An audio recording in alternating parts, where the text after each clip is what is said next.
Welcome to Connecticut Politics Live. I am Joe Aguiar. I tore down half my house.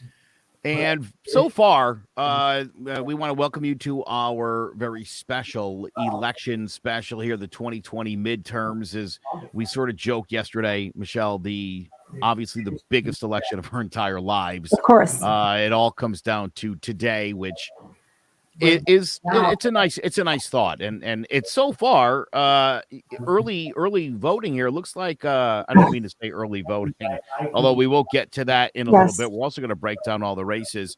How are things looking so far out there? Well, it looks like voter turnout in Connecticut appeared to be high, at least as of noon of Election Day today. Connecticut Secretary of State Mark Kohler provided an update earlier today. Since the polls opened at 6 a.m., there was a steady stream of voters, and it's expected to remain that way until about 8 p.m. Unofficial numbers provided by the Secretary of State, Mark Kohler's office, a little after noon, found that nearly 140,000 voters had cast in person since, since the addition to more than 123,000 who had returned absentee ballots.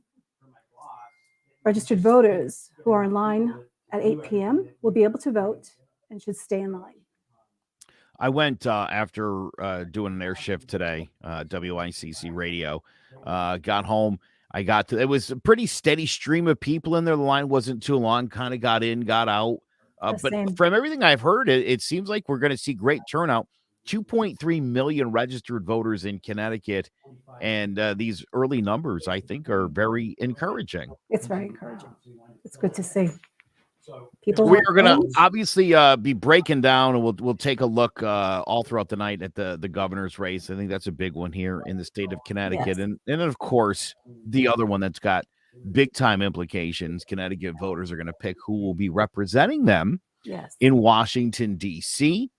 The U.S. Senate race features Democratic incumbent Richard Blumenthal and Republican challenger Leora Levy. Outside of living in Greenwich, these two really don't have much in common. It looks like the economy is really going to dictate what is happening. It seems to me, Michelle, for most people, that Dick Blumenthal is very much tied to Joe Biden, who right now is suffering with a 39% approval rating. Yeah, it gets lower and lower. Not really what you want to see, from your incumbent president, if you're hoping for a big night. I've been seeing a lot of stuff where people are kind of convinced that there might be a blue wave coming. I've seen the red wave coming. I think the Democrats are, I hate to say it, a little disillusioned going into tonight. I agree. I think that they are going to be disappointed in a lot of ways. I've heard the same. I've heard from Democrat voters and Republican voters. And of course, the Democrats say, we're going to win. And of course, the Republicans do the same. And I have a feeling the Democrats are going to be disappointed. I saw a poll the other day that was measuring enthusiasm, which I thought was hilarious because I don't even understand what that means. And the question was, you could be rated as more enthused than normal, as enthused as you usually are, or not enthused at all. And for both Democrats and Republicans, the number was in the low 90s for people who were either super enthused or people who were as enthused as they would normally be for an election. Because, I mean, really, how enthused are you for an election? Like, I don't even understand what they're trying to depends on the year. It depends on the candidates. Yes. But enthused, is that the right word for it? Like, I left work and I went straight to the ballot. I wasn't like, oh yeah, I'm going to do this thing. I don't understand how you're measuring enthusiasm. I think it's trying to guess at what voter turnout could be. But again, I was laughing because both worked out to be in the low 90 percentile. And I think that people are pretty fired up on both sides and in the middle for this election. Yeah, I guess I'm a political nerd, so I do get enthused with election day. Is that what it is? If you're a political nerd, you get enthused about it. I think I'm one of those people. I'm like, as enthused as I normally would be I hope I get there and the line is short. And I hope I just hope there's no issues. It was cool too. When I walked in, it was like 3 people in line. Perfect. On the left, and they were streets like H through K, and my line was A through H. There was nobody in it. Perfect. So that was nice. What time did you vote? Did you vote early? You're like I'm sorry, you're like my husband. Let's get in and out, do our duty, and we're done. Yeah. You know what else I did this year for the first time in my life? I thanked all the poll people that were working. Oh, I always do that. Yeah. It never even occurred to me that those people that are volunteering their time, and as I went person to person, Michelle, it occurred to me, I think I'm more hyper aware of elections, probably more than I think I've ever been in my life. And I've always been very involved, but more or less from the political spectrum and not really thinking about how do we make elections happen. And again, I think for people like you that are heavily involved in campaigns and in politics, you see it and feel it from a different angle. And that's pretty interesting. I think about the poll workers. I mean, they're dealing with people every day, and it's the hardest job when you deal with people every day and what they need. And, okay, you're in the wrong place.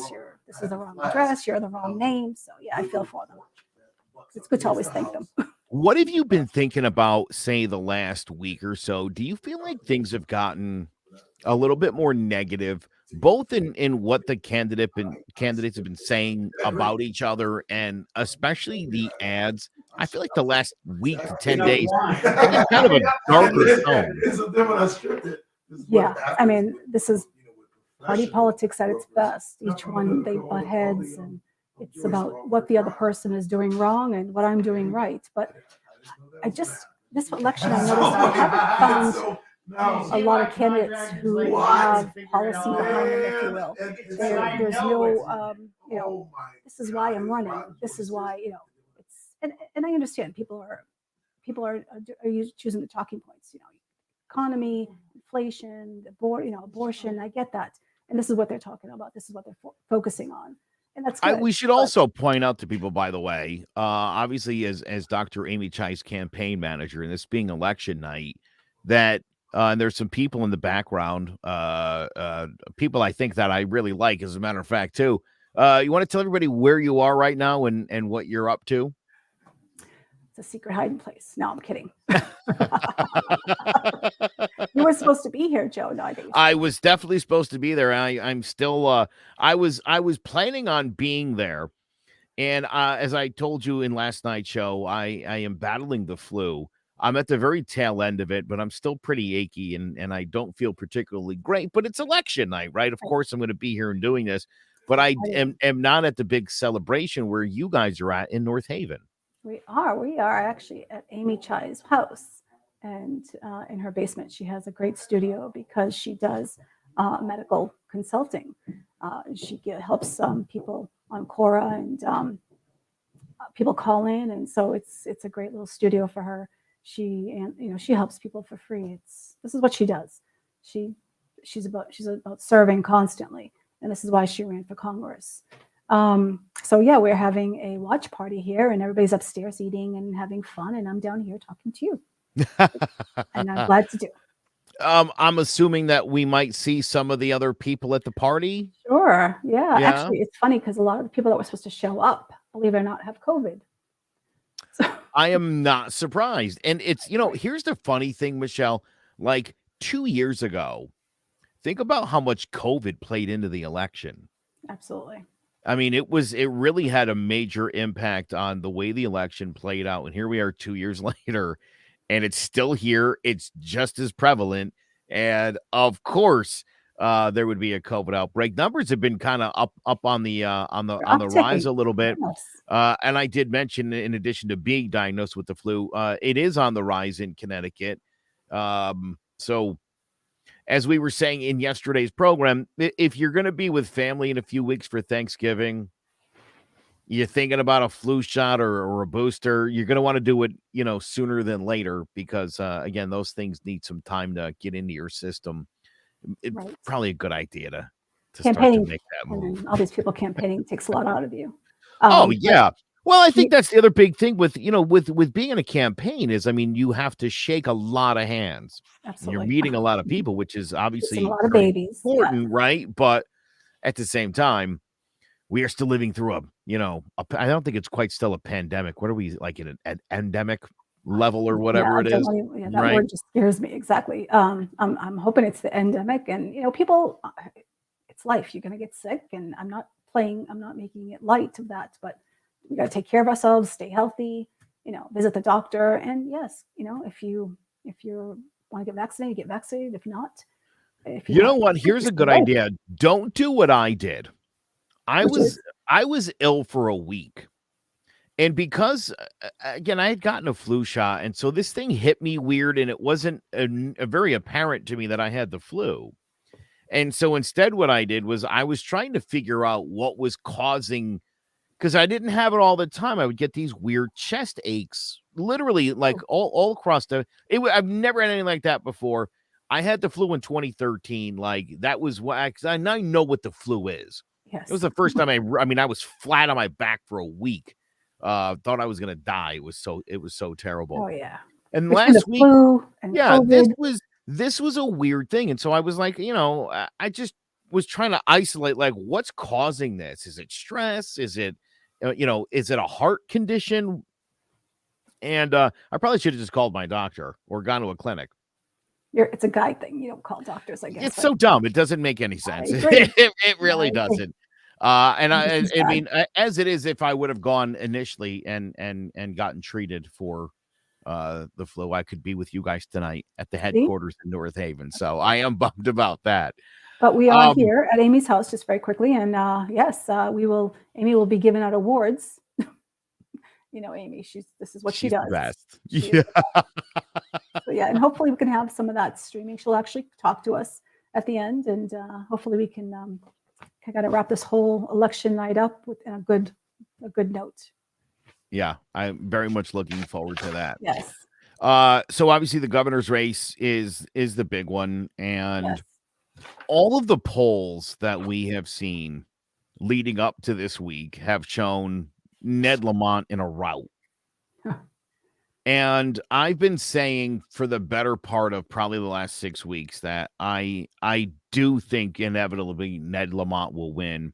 Okay. And I think it's going to be right around the same 3 points that it was 4 years ago. Oh, okay. I think it's going to look like an identical election. I think the votes are going to be extremely similar. Just all the polls I looked at, Michelle, Democrats think everything's fine here. And Republicans think it's a disaster, which is, I think, the same way they looked at it 4 years ago. And so I really can't see where the voting is going to, I don't. We are a divided country. We're a divided state. And yes, unfortunately, that's right. It's one side pitting against the other. And yeah, well, I find it kind of crazy. Like literally, like, people will look at the economy, depending on their party. They either see something super rosy and like, hey, this isn't bad, or they see like the end of times and it's like, whoa, people, let's be realistic, right? Like this isn't the worst inflation that's ever happened. It's not, things are not trending in the right direction. I understand the concern, but again, at the same time, it's not like, I think I mentioned to you, Laura Devlin was like, we can't afford 4 more years. And I was like, stop. It'll be more affordable, no doubt, but I think we can afford 4 more years. It's not like this state's going to fall off into the ocean if we don't make any changes. But I think people are super motivated. It really does come down to, it's going to come down to, Michelle, the unaffiliated voters, 41% of them, and it's going to be what their take on the economy is and which party they think moving forward is going to be able to swing things in a better direction. And you have unaffiliated, you have independent, and the independents do decide the vote. I agree. Yeah, it'll be interesting. That is for sure.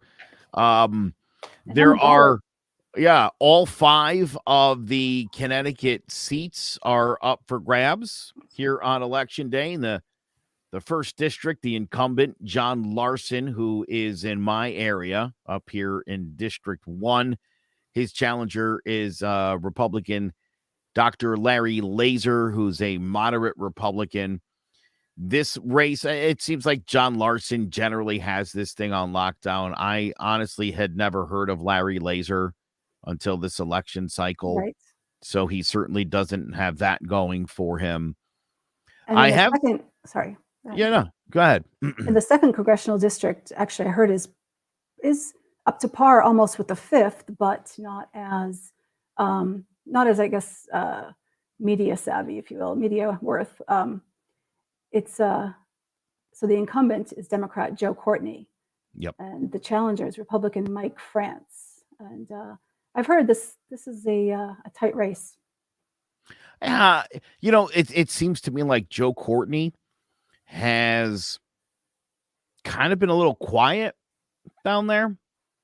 Yeah, I think, again, I think that's one of those areas of the state where if you're the congressman in the second, you got to deliver. They've never been afraid to swap people out there in the second. I think that's a reason the second and the fifth are generally the two you really keep your eye on, because those voters hold their reps accountable more than anyone else here in the state. So kudos to both of those. Now, of course, the third congressional district, this one well, the incumbent, 17-term incumbent Rosa DeLauro, the Democrat, challenged by Republican Dr. Leslie DeNardis, Independent Dr. Amy Chai, and the Green Party candidate, Dr. Justin Polino. All these doctors are running against Rosa. The doctors, their whole life, they serve people. And so it's a good thing. I think it's a good thing. There's and in the fourth congressional district, ballots, by the way, just in general, a lot of doctors running. I like that. Have you noticed that? Is it me, or I did notice that? Yeah, I noticed that, and I thought, I like this. I like that. They always say we're not sending our best and brightest into politics, but I feel like we might be. If we're sending more educated people with doctorates or who are actually doctors, feel good about that. Oh, absolutely. I've gotten into many battles with people on Facebook about that and saying, oh yeah, I don't know why doctors are so smart. Why are they running as independents? I'm like, does that even make sense? It's so frustrating to hear that people just focus on party. And so, they're smart and they want to make change, and it doesn't matter what party you belong in. So let's see, in the fourth congressional district, the incumbent is Democrat Rep. Jim Himes. He's been there for quite a bit too. The challenger is Republican Jamie Stevenson. I actually met Jamie Stevenson. She's a wonderful lady. She's smart. She believes in term limits. She actually gave up her, I believe was it 10 years? Yeah, 10 years as first selectman in Darien. Yeah. I've talked to her a bunch of times too. I love her. I think she's great. She's great. She's straightforward. She's smart. She knows what she's talking about. Yeah. Good, solid candidate, a moderate Republican. And again, someone who's like willing, she talks about it all the time, crossing party lines. Love that. Yes, I know. Love hearing that. And as you already alluded to, there is the fight fifth, yes, where the incumbent, Jahana Hayes, is facing off with her Republican challenger, former state senator George Logan. And this one, Michelle, as you know, has been getting all sorts of national attention, as this one was polling super close, and a lot of money came from outside the district.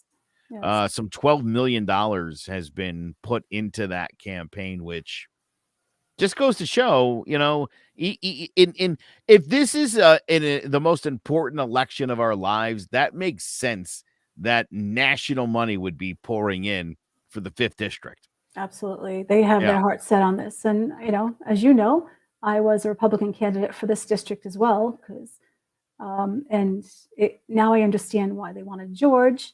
Not to say his policies are better than mine, but they were grooming him for this part. And you know what? If he wins, good for him.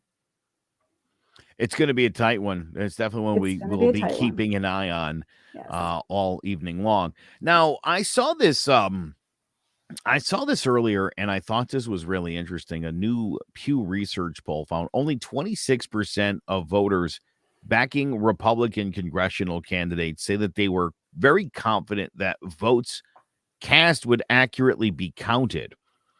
That number was about 48% 2 years ago in 2020, when a lot of people didn't want to accept the results. This is a little unnerving. Again, they're saying they're not confident. It's not they're saying they question it, but I mean, Democrats at this point are 3 times more likely than Democrats to believe in this stuff. And how do we restore the idea of free and fair elections to people? I mean, there's poll watchers from both parties. I think this is getting a little out of control right now. Well, I heard in Maricopa County, a poll watcher was saying how the machine was down, or a technical glitch, if you will. And it was made into a big to-do about, oh, see, now they're starting, and this is where the division comes in. So, yes, I mean, we need poll watchers. Of course, we need people to stand out there and to, help people. I don't know about you, but I remember the little lever, pulling down the little lever. And oh my gosh, behind me, I know that dates me. But it was great. You felt safe. You felt, okay, my vote was going to be counted.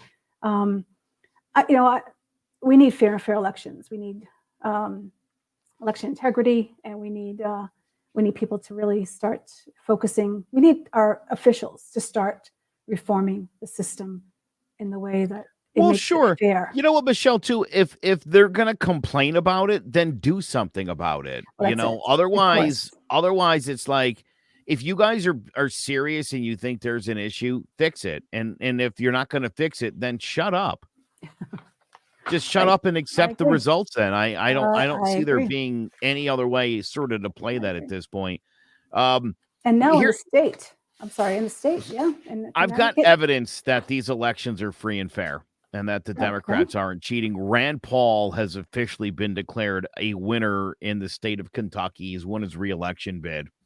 Awesome. I mean, I'm just saying, if the Democrats were gonna do some shenanigans, that would be one of the guys they would start with tonight. Yeah, you know what I mean? That's great. So that's got to feel good. I think that's the other thing too, Michelle, is, we have expectations, right? Connecticut's a blue state. That's right.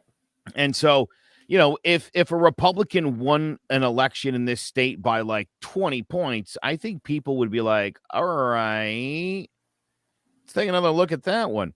I understand that, right? Because that would just be so out of the norm. And it would obviously take a really good candidate for something like that to happen. But I think from the outside looking in, people would suspect that there was some sort of interference, because that shouldn't happen. And I kind of disagree with that notion. Again, when we talk about polls, we're talking about projections. We're talking about expectations in polling that, honest to goodness, today means nothing. Today is the day where, I'll be honest, I walked into that voting booth today and I didn't know who I was voting for governor. That's funny you say that, Joe, because my son is in college and he texted me a picture with all his friends and, oh, look, we voted. And I'm like, do you know who you voted for, though? That's what gets me. Yeah. Don't get me wrong. I was happy he voted. He exercised his constitutional and civic duty. But it's a problem with Americans are smart. People are smart, but we do need to vet our candidates more. We do need to really find out what their policies are. And a big problem was a lot of these incumbents did not want to debate. I know Amy had a problem. She couldn't get Rosa to debate at all. She wouldn't even answer her. And Leslie DeNardis, the Republican candidate, had refused straight out to debate her. I know she and Justin Paglino did a debate on your show, which was kind of cool. But you know what? People need to hear debates. This is how we choose our candidates. Oh yeah. And again, you know what, Michelle, the more I got to talking to all the different campaigns, and I was, again, beyond just like a regular voter, I can ask them questions and ask them follow-ups.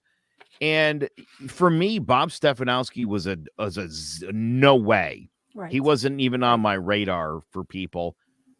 And having talked to the guy recently, he made a very compelling case for himself. I think Rob Hoytling is an excellent independent candidate. Smart guy. I think Governor Lamont, all things considered, didn't do a terrible job. Right. So I walked in there and I was definitely just kind of weighing it all. I kind of knew where I was going with all my other selections, but I think we do. I think we had three good quality candidates. If you don't like Democrats or Republicans, I think Rob Hoytling is an excellent third option. I think that guy might know more than the other two guys, Yeah. So I he's, think we'll do well. And it's Michelle. I said this on the radio earlier today, and it got some good feedback from people. Tomorrow's not going to change, not going to be any different than today. People were like, you know what? You're right. Yes. So there is little to no reason to freak out tonight. And I think for the campaigns and for the folks like you, it's time to celebrate. Like after a long journey, there's going to be winners. There's going to be losers. We hope that there's no violence. We hope that there's no other voting issues. Again, there's always something. And that's unfortunately, and I hate to sound like Stephanie Thomas, to be expected. You can't get rid of all the shenanigans. You just hope you can get rid of as many. But I think all in all, this is shaping up to be a pretty solid night. Well, I asked Amy when I walked in how she's feeling. She's great. She had to actually go bring her parents to go vote. And she was complaining about some of the polling places because her dad, 91 years old, pretty hefty guy, difficult walking, but he had to walk up almost 10 steps. And she was actually underneath him, trying to lift him up and walk. And this is that should change.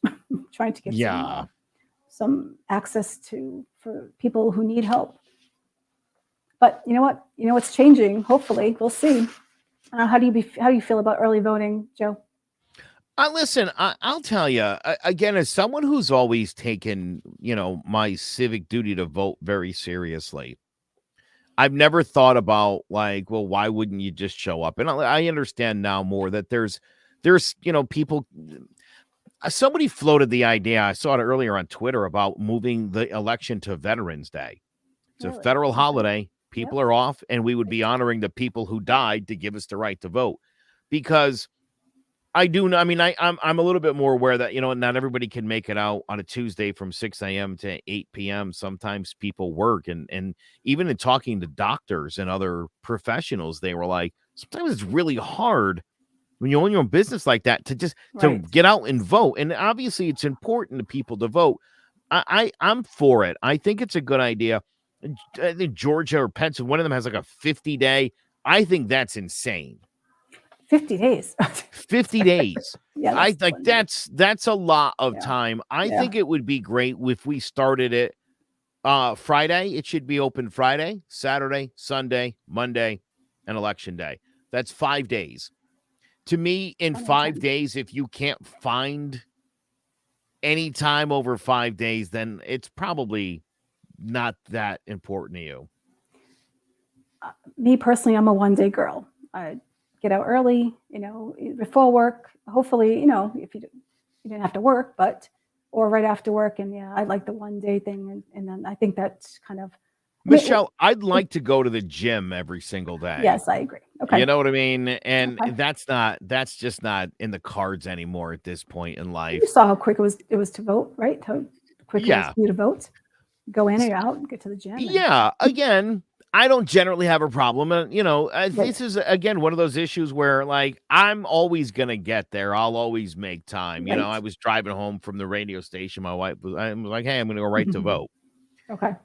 She went earlier today. My 19-year-old daughter voted for the first time today. Oh, cool. Like my son as well. Right. Yep. I just thought about that. Yeah. Very exciting. It's good to see these young kids getting involved. And I think, parents who vote have kids who vote. Right. Absolutely. I think it's important that we continue to encourage our children to get involved. My two little ones also accompanied, and they got the little stickers. They were all super excited. It's fun.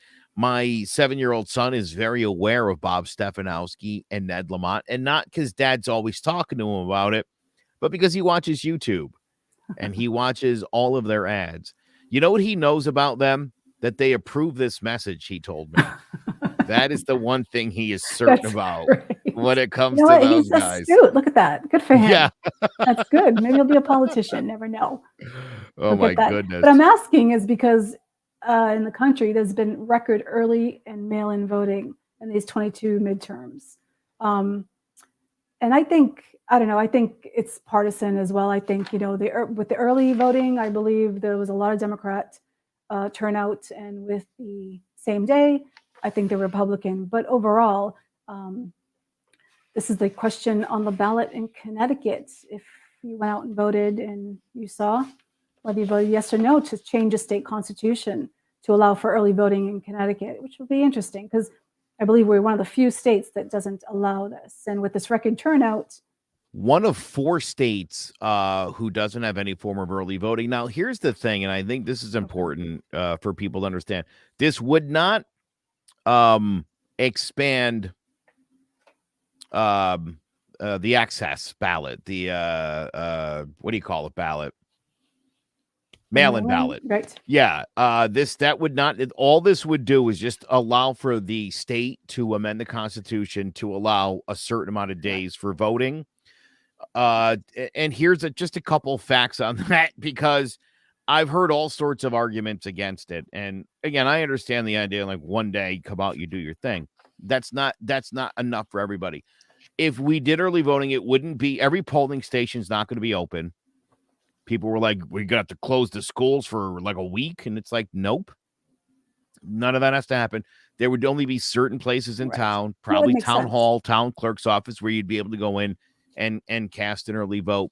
So I understand, when it comes to mail-in balloting, I think there's a lot of questions.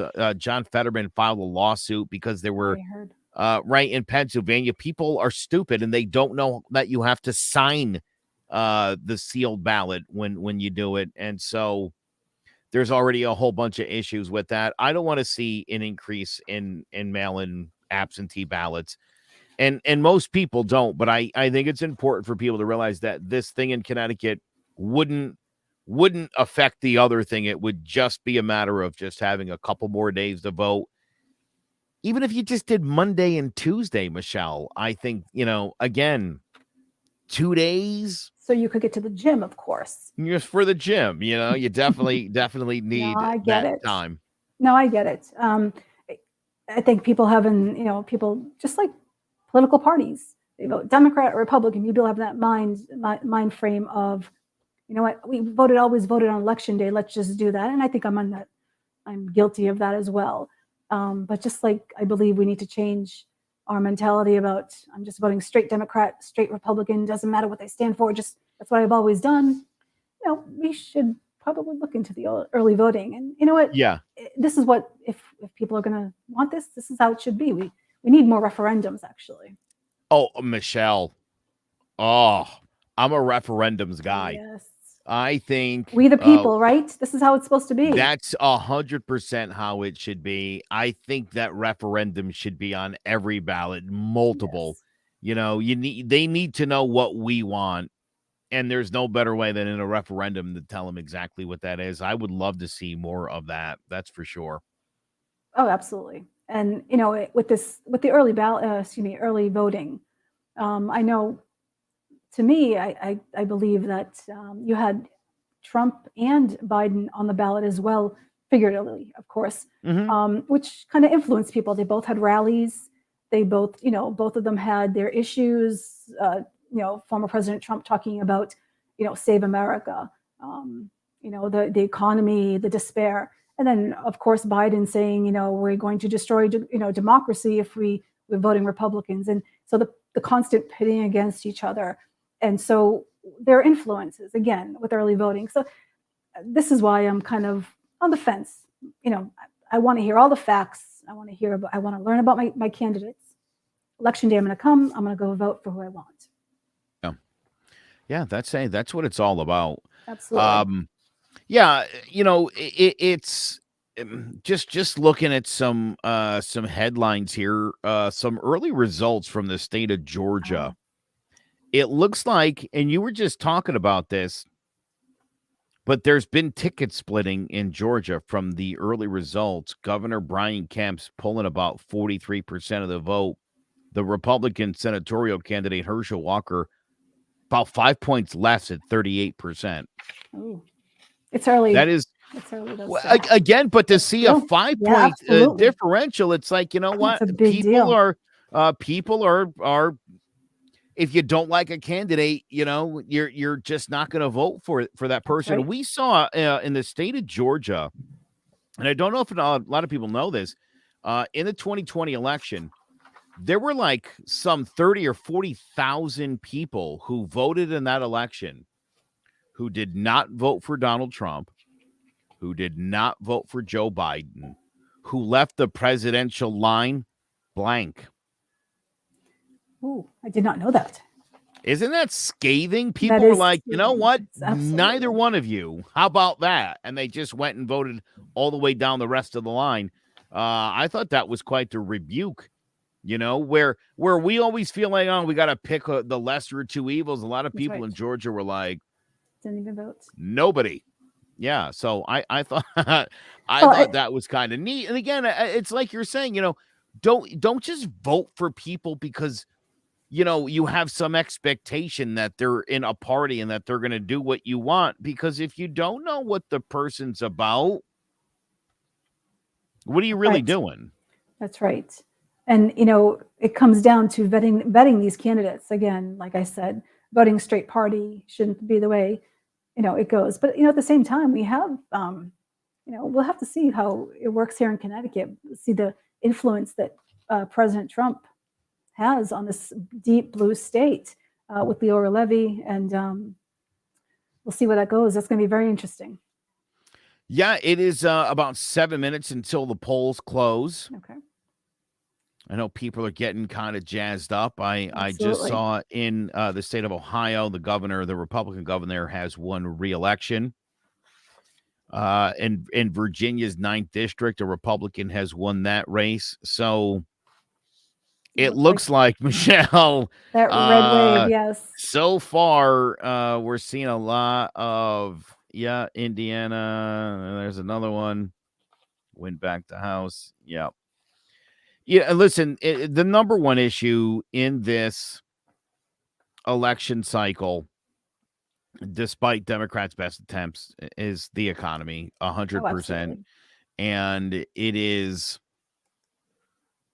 hurting the Democrats pretty bad here. And they've been pretty optimistic throughout the day and kind of, again, pushing the idea of, and in light of January 6th, I get it, but it's just not enough. This idea that, you know, democracy is on the line. Right. And I know there's extremist candidates. We don't like the extremist candidates. We don't like them on either side. But I don't see there being a huge impact on democracy going forward. I have my thoughts about, and I was thinking about this in 1996 under President Clinton. You had, you know, the suburban moms, if you will, the soccer moms, you know, they liked his issue on crime.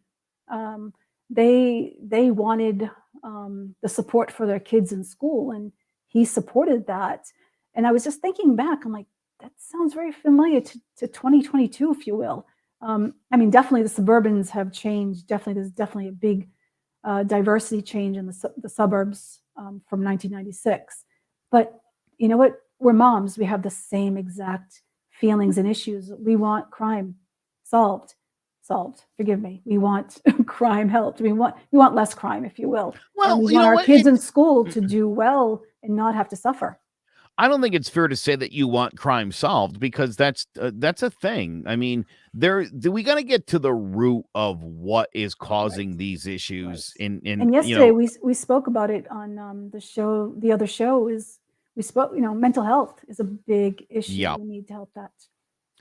I think when you look at, especially, we've talked about this a whole bunch of times, the education systems, particularly in the city here in Connecticut, the test scores are awful.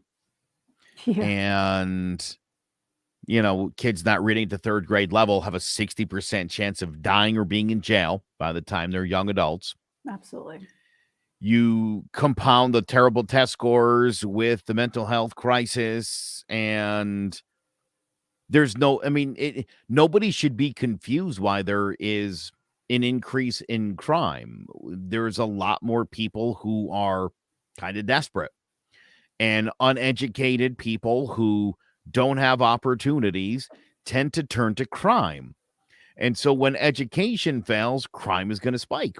It just makes sense. And then again, sprinkle in the mental health crisis. What chance do we have right now? Absolutely. And, you can't leave out, with everything you said is spot on, but you can't leave out the fatherless homes. It seems like it's just more and more. And we need kids with parents who care. We can't leave these children with one parent home with no parents to the system, if you will. And we need to start educating. We need to start talking to people. We need to start building communities again and getting people to engage with each other, neighbor helping neighbor. I know it sounds like, oh, so old fashioned, but it's not. This is how a country stands strong, I think, when you have at the local level. You have a local level. And, Michelle, when the middle class of America kind of broke out in the 50s and obviously has been thriving ever since, it was based on a two-parent home. Yes. And we've seen, and I know this is uncomfortable for people sometimes, but if you look at the stats of children that are born in homes with no father, the numbers are pretty bad. It is. For how those kids are going to turn out. And I think for a lot of people on the left, it's racist to talk like that. And it's like, because it's a problem that affects the African-American community more than any other demographic in this country. Yes. Republicans sometimes try to fly under the radar like they're just talking about dads in general. It's like, no, you're talking to one specific group.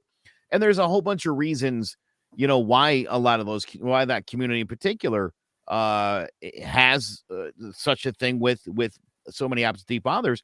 A lot of it was the war on drugs. Before that, the war on crime. Yes. So again, right? That's another one of those things, Michelle, where a problem compounds another problem, right? If we had better judicial reform in this country and we weren't throwing black parents into jail at a higher rate than whites, right? So again, education, right? You give people opportunities, you see less crime. When you see less crime, you'll see more dads in the home taking care of their children. So ultimately, what we need our politicians to do is invest in us, the people, the children. That's right. I saw something earlier today that the Republican Party tweeted, and I don't know who runs the National Republicans Party Twitter. The person's kind of an idiot. They tweeted, "We'll put parents first." And I said, what are you talking about? You'll put parents first. No, the kids are first. Let's stop the pandering. Right? You're not going to put the parents before the children. And I don't think you should put the parents before the teachers, quite honestly. I think the teachers are important. I think the teachers and parents are going to make sure they're on the same page. Oh, absolutely. No, that's perfect. Right. That's really what we're talking about. It makes me laugh a lot of the times when I hear people that are talking like, oh, they're the liberal agenda. There's a reason religions start children early, right? This is the best time to indoctrinate children into a mindset. That's right. Everybody knows the game plan. So yeah, maybe we should just lay off the kids in general and let them just be children and grow up. And we put them first and we put everybody else second. Absolutely. Can you imagine the country will be if these kids grow up in a healthy home, two parents, with a school system that teaches them how to read and do math, all that good stuff. And we can do it. Personal choice is also a huge component that's overlooked. Absolutely. Look, there's a lot of, I think, very compelling arguments to be made. And I think if you, look at the way in the state of Connecticut, Bob Stefanowski, he was kind of lagging in this. I'm telling you, Michelle, I think it's gonna be tight before it's all said and done. I heard it's neck and neck last time about 4 p.m. So that doesn't surprise me. It doesn't surprise me at all. Again, he's really run on that notion of, family. And he might even have said something to the effect of, parents first. And it's like, no, stop the nonsense. Like, that's pandering too much. Kids first, parents involved. Parents need to have Parents need to be able to raise their children. I Absolutely. 1,000,000% understand that. I don't think the Democrats want to raise your children. No, I agree. Quite frankly, right? You know what I The mean? children belong to the parents, not to the state. Exactly. Yeah. I hear politicians saying stuff like that, and I'm like, I don't think the Democrats really want to raise your kids either. They want you to raise your kids. They want you to raise them with their ideals and their ideology. Absolutely. And I think the other thing, and I hate to say this because I try not to be partisan when it comes to stuff. I think sometimes Democrats are very smug. Sorry, look who's joining us. About their hey. I think they're very smug sometimes, like as if their viewpoints are the only. Now I have I shouldn't have the high chair because like I'm sorry, Joe. So tall. Yes. I'm going to stand up. We're having chair height issues. Oh yes. Right now. Oh, look at us. We're so crazy. You guys are awesome. How's the party going, by the way, down there? How are we doing? We are, I told them a lot of people we are on low volume because like everyone has COVID apparently. There was a COVID event that happened apparently at either the after party or the governor's debate or something. So a lot of people are sick or still in quarantine. So that's good fun for all of us. Yeah. So actually being sick, we have. And what happened to Mike? Did you call Mike? You should call Mike. Oh, Mike. Where's the heck is Mike? I have no idea. Mike's probably in court. Oh my goodness. Mike Teleska in court defending himself again from some frivolous, ridiculous I need a shorter lawsuit. chair because I can't sit in this chair. It's too high. Who invited this guy? Who invited this guy? What's that? It's like a wait, he's got a hammer. Oh, my kneecaps. Why me? I'm not part of this. Why me? Oh, I'm just kidding. So very quickly, Amy, Joe and I were talking about parental rights and how children need help in schools and homes. And Joe was making some great points. Do you want to type in? Well, here's what I'm going to say. And that is no matter what happens, I am starting right away to work on saving New Haven because I said I'm going to, and I am going to no matter what. I've been in contact with some people who are in different fields, mental health, education, fathers who want to get involved with the kids. And we can't wait for the government to fix our problems because they're clearly not interested in doing so. So we are going to fix New Haven, and we are going to probably be needing volunteers to come out. There's kids who are hurting. There's kids who have trauma. There's kids who need tutoring, and we're going to make that happen in New Haven so that I won't have to work so hard at the methadone clinic because I don't want any more patients. You know, it's too much work. I'm lazy. You know, Michelle and I were literally, Dr. Chai, we're just talking about the idea of a broken education system. Yeah.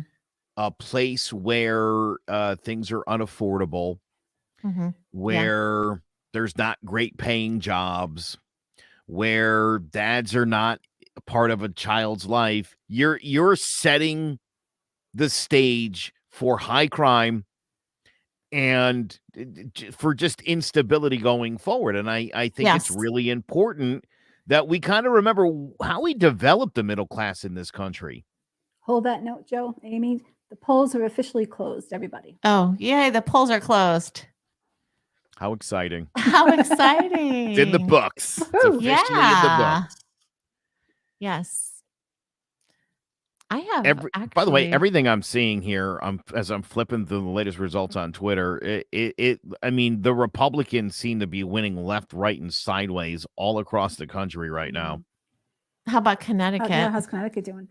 Well, you know how Connecticut is. I think Governor Lamont said maybe by the end of the week we'll know some things.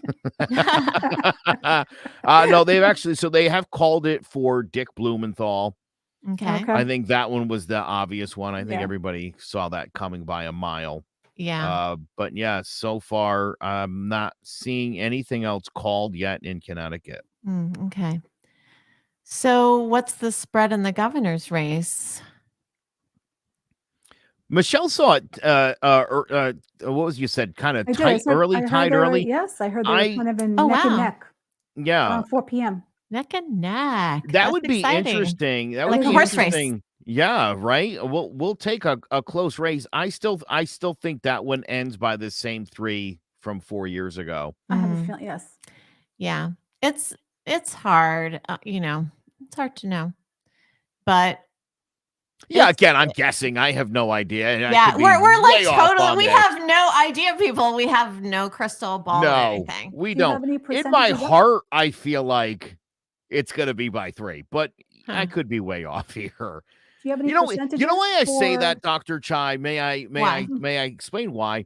Sure. I saw some polls recently, and the Democrats think that Ned Lamont is killing it, and Connecticut is on its way, Right. Mhm. and the Republicans think he's the Antichrist, and that he's turning us into little Havana. And you look at those polls and you're like, oh my God, these people are looking at very different realities How of do the they same get thing. such different ideas of what's going on? I mean, Rose- poll-wise and everything. Rosa-colored glasses. Rosa-colored glasses. Don't I you have like those? it. You can I put do those have on. rosa-colored Where are glasses. they? I don't know. I think they're. My husband thought the rosa glasses were cute. I was shocked. I've That never. says It's it a like, lot. That says a what? lot. Toby's like me, very conservative. It's like, oh my gosh, these glasses are. That's amazing. Yeah, they are kind of cute, aren't they? They were. Or maybe it's just me. I don't know. But So- isn't Okay. it so interesting that people could be looking at the same thing that's unfolding right now? And by and large, like 90-something percent of Democrats are like, killing it, dude, killing it. Yeah. And the Republicans are like, oh my God, we're all going to die if this guy gets reelected. And it's like, oh, we got to be somewhere in the middle. And then I was Yeah. looking at the unaffiliated voters, and they're very split on the way they see this current economy in Connecticut. That's And gonna be I an think to interesting myself, vote to see Yeah. that. holy smokes, how is like half the state like, yes, this is great, and the other half is like, I don't not see even how close. anyone can look at the Connecticut economy and Oh, I think see. that things are going great, to be Yes. honest. I don't Yes. see that. Well, those are talking Unless they points. live in Greenwich, you know. Right. But Or I mean, Fairfield County, the people yes. I've spoken with are all in very dire straits. Like all the normal people Yeah. are very worried. And the poor people, people Well, that not live just the paycheck poor to- people, paycheck the to regular paycheck. people who can't buy their Paycheck to groceries. paycheck, I agree, and those living on a fixed income, it's going to be very difficult. Okay, so I have to ask, are all the polls closed or are some of them staying open because there were so many people that didn't get to vote yet?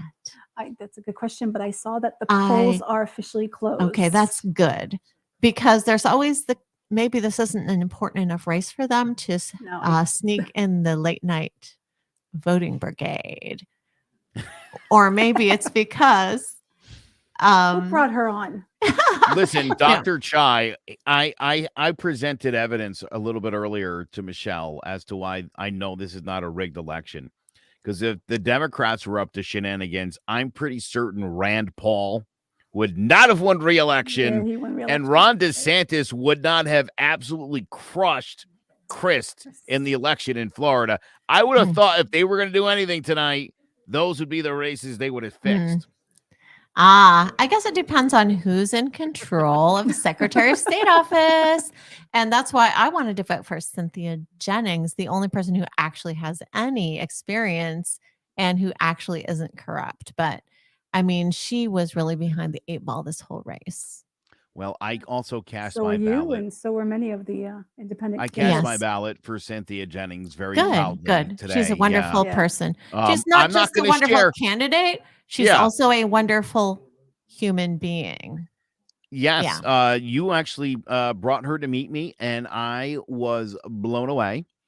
And I feel like, and again, it's so unfortunate that with so many great independent and other third-party candidates in this state, that you guys struggled to get airtime, to get Yeah. consideration. And I don't think, when we talk about democracy and we talk about ballot access and voting access, that right, the ballot access is a big one because we want to have good quality candidates on the ballot, and sometimes we don't have that option because it's this guy or that guy. Is there a better choice? And it's unfortunate that, I think Rob Hoiteling and Chip Beckett, I think that's a solid ticket. I think that competes with Stefanowski and Devlin and Lamont and Bysowitz all day. I don't think those I think so guys have too. any more experience, right? And it's like, Absolutely. Yeah. these candidates deserve very much to have their names on the screens tonight. Unfortunately, it comes down to who has the more money. That's the problem. Well, the two-party system is it's the problem. It really is. I mean, think about what John Adams said about the two-party system, that he thought it was one of the worst things that could happen to our republic. That's right. And here we are. He was right. Oh my goodness.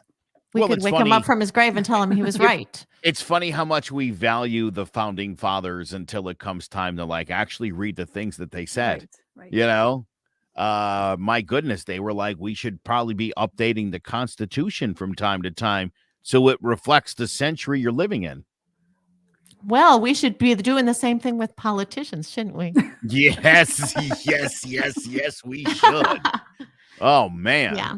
I'm gonna get you guys to talk a little bit, and then we're gonna bring on Aaron Lewis. Oh, great. Oh, you know what I have next? What's that? Oh, It is. the I awards. have the Chai Campaign Awards for 2022. Oh, how Apologize ahead of exciting. time. You How are going to exciting. love these. And I just, should I how am I going to get them up? Should I just screen share them, or what should I do? Ooh, Because I Yeah. have beautiful, beautiful certificates. Beautiful certificates. You're going to They love are the beautiful. certificates. Yeah, can we screen share the certificates? Is that I can you hope guys- so. we have to Yeah, bring our yeah. tech I guy may need in. some technical help. Yes. Technical help. Is this my phone? This is not my phone. What the heck? Joe, do you have any percentages? My for phone the has congressional 3 races little by any holes in the chance? back. No, although I'll tell you what, they called Blumenthal over Levy. It was only 52-47. Wow, that's 5 close. points. Wow, That's pretty close, though. close. Yeah. Much closer than anybody anticipated. And funny, the last time I talked to Leora Levy, she told me she was within 5 points. Yeah. And Well, And I'll be honest, I almost chuckled and I had to hold it in. And obviously she was on to You're something right. here. There you go. Mhm. That's Yeah. actually pretty impressive. Well, I think Leora has very motivated voters who are sick and tired Mm. of the Democrat control and who really don't like Dick Blumenthal. Absolutely. And I think there's a lot of people who really don't like Dick Blumenthal. And I feel like a lot of probably people in the state really feel like they've had no representation for a very long time. Yeah. Oh, that is 100% true.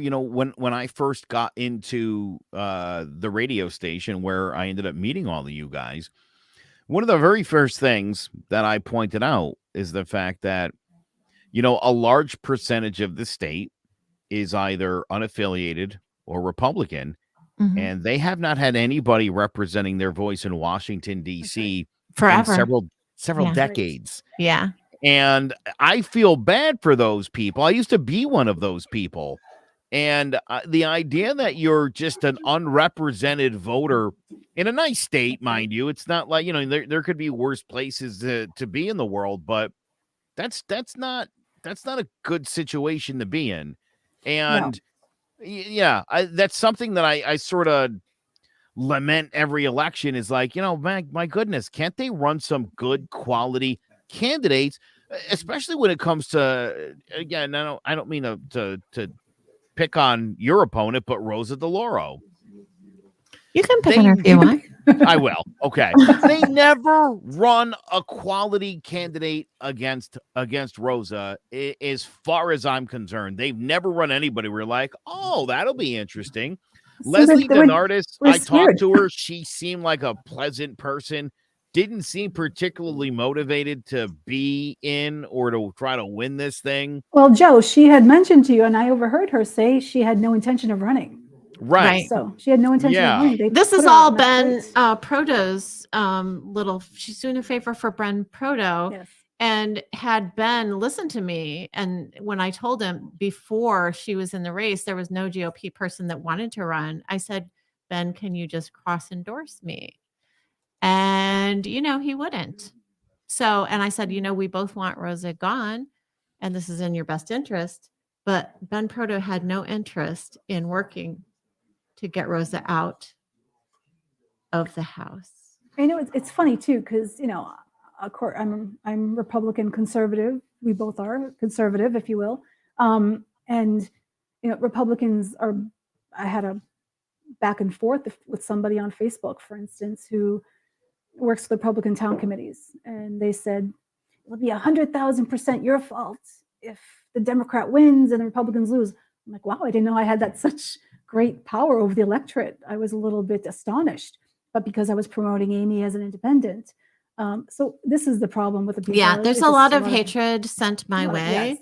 for being an independent because I'm going to spoil Leslie's chances of winning. Well, Leslie never intended to run.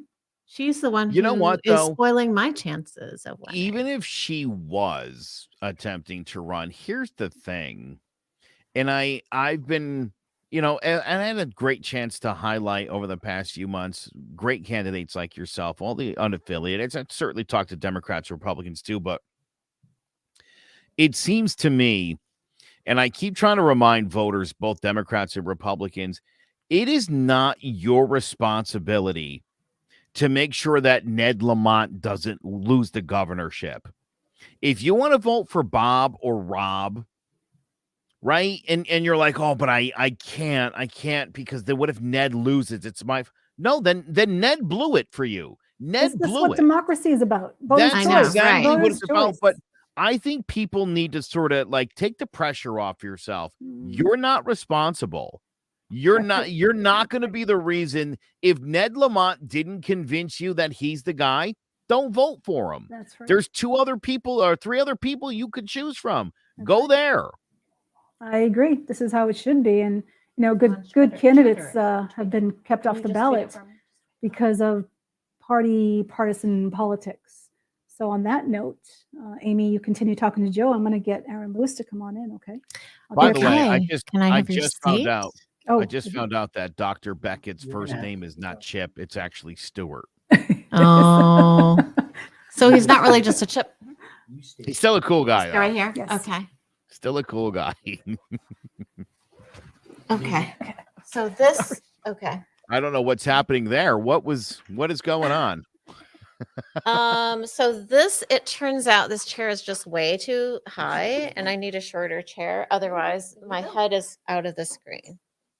So I'm going to sit, much better. Now I'm actually in the right size. Okay.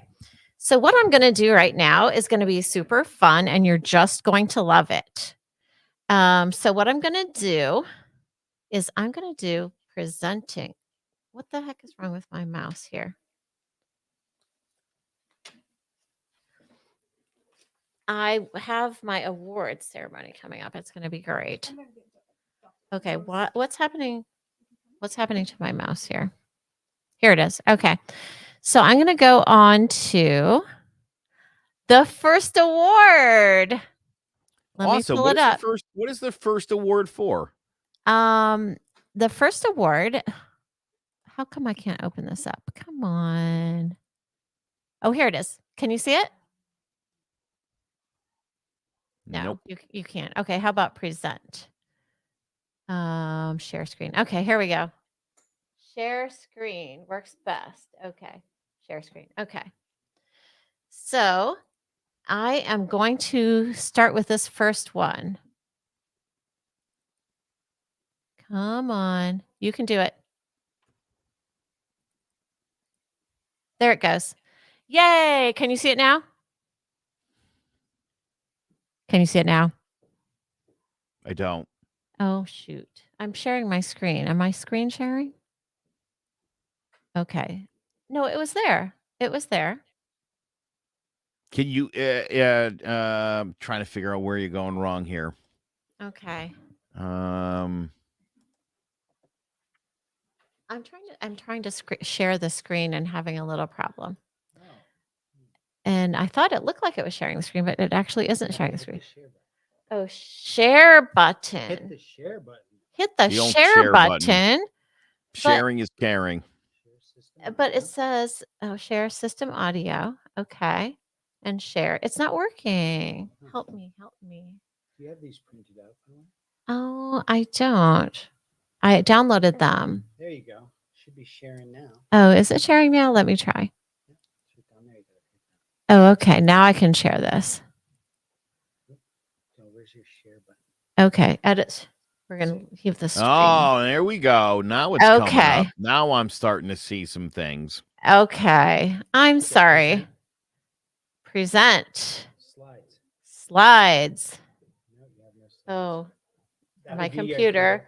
Yay. Upload file. Here we go. Woohoo! I got it. We're going to go download. Awesomeness. We are going to do. No, this isn't working. It's not working. It's not working because I downloaded all these files and now they're not uploading. What the heck happened? Come on. Well, Let's you're do gonna have all to- files. There we go. All files. There we go. I got it. Okay. Is Here it up? we go, Joe. It looks like it's gonna work. Is it going to work? It's not up yet. You got to do your Present. slides. Slides. Your Yeah. computer. I just did the same thing. I wish I had a drum roll for this. Oh. I don't know who did that or how you did that, but I enjoyed that very much. Here we go. It's It's pulling it not up. pulling it up. I don't understand why. Oh, invalid file type. Oh, invalid file Well, type. It's a let's get Dr. JPEG. Lewis in Oh, it's a here. JPEG. We have to do some technical work before we Get can the hook, share. All right. Michelle. The awards are So- coming, though. The awards are coming. I really apologize because of my technical difficulties. It happens. That's what happens on live Okay. television. You know, you just never know. I won't be needing those anymore. No. Time to move along. Give her the Move hook, along. Danny. That's right. Give her the hook. There's all kinds of policy you need to do. And Meanwhile- let's bring in Dr. Lewis. Here comes Hello, Dr. America. Lewis. Hello, Connecticut. God, look at Joe. Just looks so good, and he feels so terrible. Can you hear that, Dr. Lewis? Absolutely. Dr. Aaron Lewis, welcome to Connecticut Politics TV Live. We appreciate you joining our special election coverage. How are you, by the way? I'm doing well. I'm doing very well. You know, just trying to meander all of the different variations that's going on in our state. I mean, that's a juggling act, but you know, personally, I'm doing really, really well. But still, just fighting. Along this path, just to make sure that people in Connecticut have what they desire and what they deserve. But I'm doing really good. How are you doing, Joe? I'm great, and it's nice to meet you face to face. You know, you and I have spoken a few times. As I told you, my mom was blown away by your whole platform and everything you said. Her. I do. And your willingness to just speak and to not hide behind talking points or rhetoric or just flapping your gums. I mean, you're saying things and you have ideas, and it seems like the major party candidates, it's been a lot more of the, same old, where they're just giving you the runaround and you got put into a really tough spot in here. And I think it's important for the people of Connecticut to understand that, going forward, this sort of thing is not acceptable for people. Well, it's completely unacceptable. Many people know that I have filed a lawsuit in federal court, and that lawsuit is continuing. We filed for a temporary injunction, which the judge, who my personal opinion of the judge, I think she, I'm just being honest with you, Joe. I think she really, honest to God, wanted to do the right thing. I do. I think every part of me, like if somebody, put me on the witness stand, this judge really wanted to do the right thing. But because of the powers that be, right, because of the two-party system, she was really gridlocked, man, and she I mean, the time was against her, and for her to say, well, we're going to stop the election and postpone it for 2 weeks or 3 weeks, it's not it's not the end of the world to do that. Most of the what would happen is that people would have to either revote that already voted, and they'll have to get some printer to just reprint the ballots. It's really that simple. But beyond the simplicity of that, I believe that she was just in a position where she just felt that she could not upset the duopoly, the two-party system, because they would have been really, really upset, and she would have been that judge that went down in history for doing the right thing. And but it's all good because the case is still going on, and we're going to see justice. One of the things that really, really that I'm committed to is getting people in Connecticut to understand really what's happening, what's going on, how they're being affected, how their choices are being taken away. We talk about voter suppression when it comes to casting a vote, for a Republican or a Democrat, but in Connecticut, upwards of 40% of the people are unaffiliated. Yep. They are registered unaffiliated, right?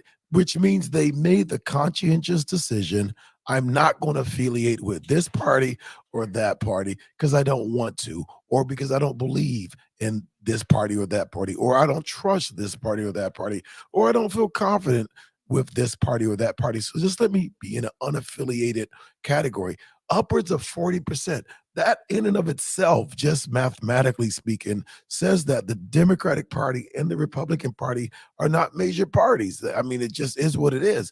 But at the same time, we have this draconian, archaic, ancient system that lends to the two-party system because it's just the way that it's been. It's just the way it's been. So the way that it's been is the way that it has to be for the rest of our entire lives. I mean, think about if African slavery, because it was the way that it was the way that it was going to be for the rest of our entire life. Think about a woman that did not vote because that's the way that it was. That's the way it was going to be for the rest of our entire life. I mean, I can go on and on with, various examples from civil rights to women's issues. But it's so interesting that when we come to a place where we see this same type of marginalizing and the same type of targeting, now we're talking parties, when it starts to arise in another way, those that are quote unquote feeling safe, whether they're Democrat or Republican, we're safe. It didn't happen to us. We don't have to deal with those type of realities. Nobody has any type of empathy for the greater cause and the greater purpose. And so I feel very, very much so committed to making not just Connecticut, man, this is my state, but the entire country aware of the fact that we have to change how voting happens. I'm telling you, right now, the way that it is, we have the Republicans and the Democrats. And just think about what I'm saying, Joe, the Republicans and the Democrats. So if you don't have Republican or Democratic values, or if you even have strong Republican values, but the Republican values that you have don't align with the Republican values in your state, you still have to vote Republican. Think about what I'm saying. It's crazy. You're pigeonholed into having to vote for a person rather than your values. I'm seeing this all over the entire country, and something's wrong with that. And what's wrong with that is that they have forced us into a narrative that we are forced to choose from, right? You got this guy or that guy, right? The Democrat or the Republican. Well, just suppose neither one of those guys are guys that I want to choose. Then what happens? Well, it sucks for you. You're stuck.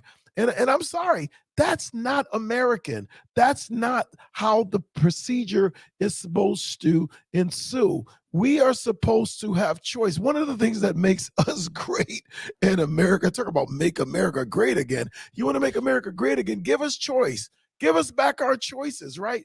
Because we had choice. That's what made us an amazing nation. There's so many nations where they have no choice, right?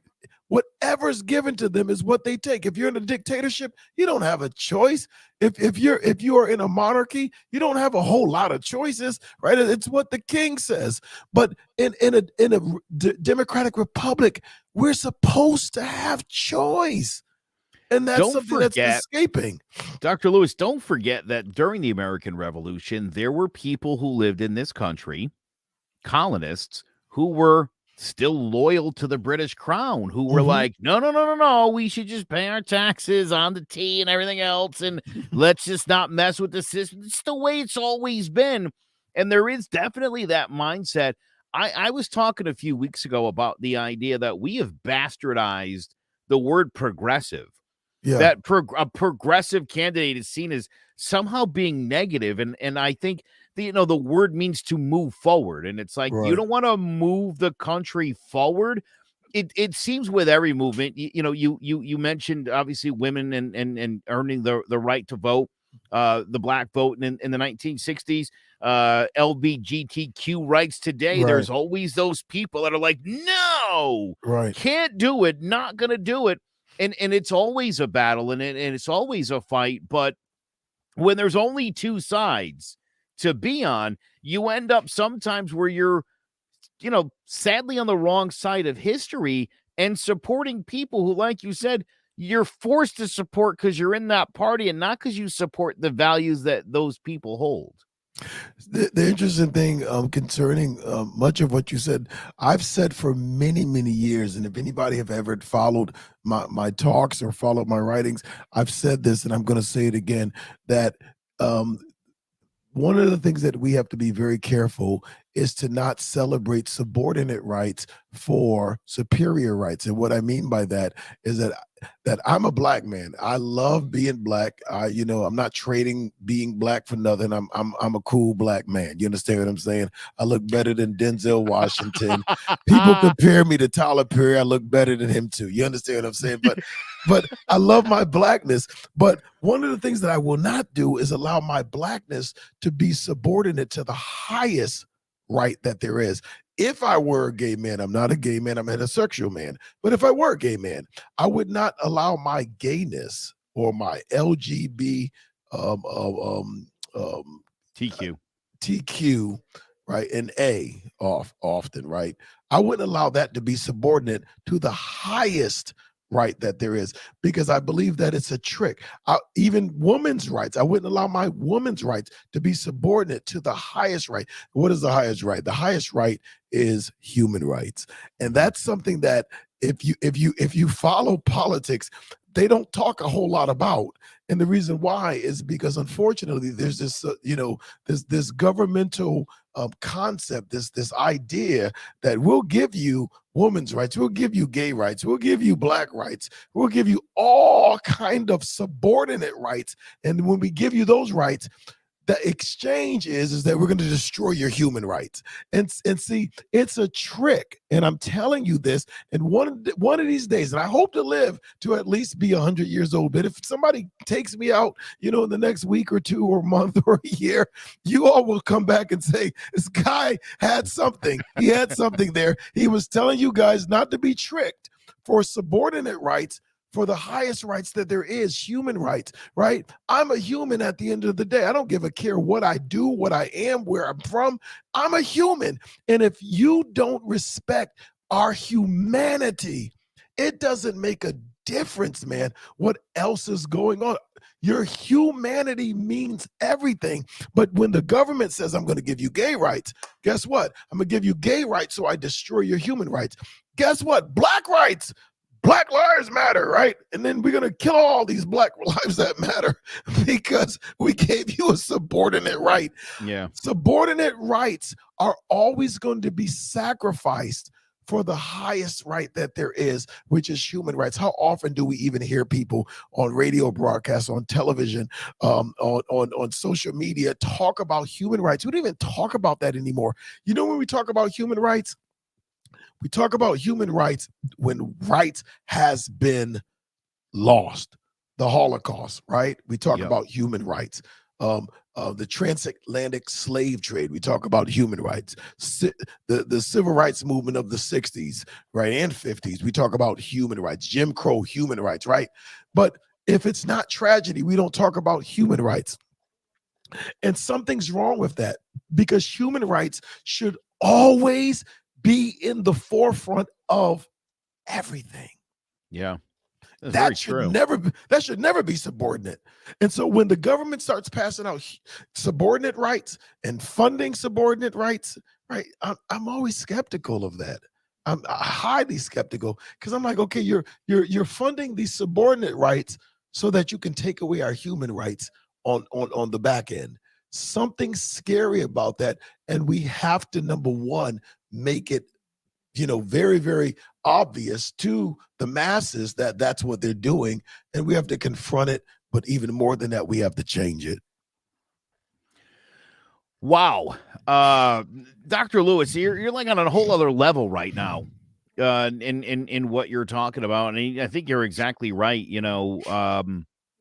I consider myself a humanist. I'm all about people, and I think respect has been the thing in this country and probably in this world, where I don't know what happened to respect, but when people stop looking at each other as, deserving of equal rights, that's led to most of the problems in our history. And I feel like, for the most part, the way things were going in America, again, I grew up in Meriden, a wonderfully diverse town in the middle of this state. And I've always felt like we were progressing forward. And then I moved to the suburbs, and I felt like, well, maybe not, again, it's slow, and it stuns me at the level that identity politics has played into the divisiveness in this country. And that's really all it's done, is cause more divisiveness, where I think the idea was this would solve the problem. And I think quite had the opposite effect. But here's the issue with that, that all of that is planned. And even though we may not feel that we are pawns on the chess table, we really are. We're pawns on the chess table, and government moves us in the direction that they want us to go. Identity politics has destroyed our nation, and straight to the point, because we begin there again. There again, we start to celebrate the subordinate hand-me-outs, and sacrifice what's the highest, which is our humanity. My humanity is greater than my blackness. My humanity is greater than my sex. My humanity is greater than my creeds, right? I'm human, and that's something that is bestowed upon me, right, from something that's far greater than me. And when you take that, when you degrade me, when you take my humanity away from me, you've taken everything in the world away from me. But we have been tricked, we've been fooled into believing that all of these subordinate hand-me-outs are better than the human condition. And that's why we see the human condition deteriorating at such a very, very high rate. And so, even as you grew up in a Meriden that was progressive and seeming to move forward, well, guess what happens? The government looks at that and say, no, we don't want them to move forward. This is not good. We're not trying to get them to get ahead, because when you're getting ahead and you're moving forward, and the government says we've done something wrong, because when we can cause them to relapse and move in a retrogressive state, that's when we can control them. So the government is all about trying to make you need them, and that's profound in and of itself, right? If you don't need them, then they feel like they're no longer needed, and then they disappear. They don't want to disappear. They want to control everything that we do, everything that we think, everything that we say. Why do you think that social media over the past couple of years have been, flagging everything with, this is misinformation. This is misinformation. the craziest concept in the world. And sadly, the masses are actually buying into it. How does a Facebook tell me something is misinformation? How? Right. You understand what I'm saying? There's one time, because most people know that I'm a person of faith, I actually put a scripture up on my Facebook, and it's basically a scripture that said that Jesus Christ went about all of Galilee healing the sick and all that was, oppressed of the devil. Right. I forget the exact scripture, but I put I copied and pasted the scripture from Bible Gateway. So it was from the internet to Facebook. I'm not making this up. Within about 2 minutes, Facebook shut my entire account down because it said the word healing in it in the midst of COVID, right? And they said that we have fact-checked the information and this is misinformation. I'm like, this is a doggone Bible scripture. Like really? It's like, what if I put up Shakespeare or right? Would you say it was misinformation? Yeah, so, my goodness. Is that crazy? So when I saw that, I said, there's a concerted agenda to control the minds of people if they can. Unfortunately, there's so many people that have given into the mind control. I'm not one of them. I mean, I'm one of the things about I'm a Connecticut born and raised. I love our slogan / motto. We are the Constitution state. I don't know how much I believe that we're living up to that these days. We kind of fell far from that. But I was in New Hampshire a couple of weeks ago. Went to a place called Jimmy's Jazz Club. New joint, really nice place. That it's absolutely cool. You guys got to go and check it out. But anyway, if you like music, and so when I was going up there, of course, you see a lot of New Hampshire license plates, and I love it. Since I was a kid, I love their slogan: "Live free or die." Right. And that you can't get cooler than that, man. Live free or die. That is really my that's my life's creed. I'm not going to be a slave. I've never been a slave. I don't come from a generation of slaves, right? And so I'm going to live free because I'd rather die than not live free. And that to me should be the American creed. But when we start seeing big multinational corporations that are taking over the way that we think, what we say, something is wrong with that. It's wrong. And for the people that don't see anything wrong, I call them something. I call them robots, right? They're robots. They are people that don't understand the bigger picture. Freedom of speech means everything.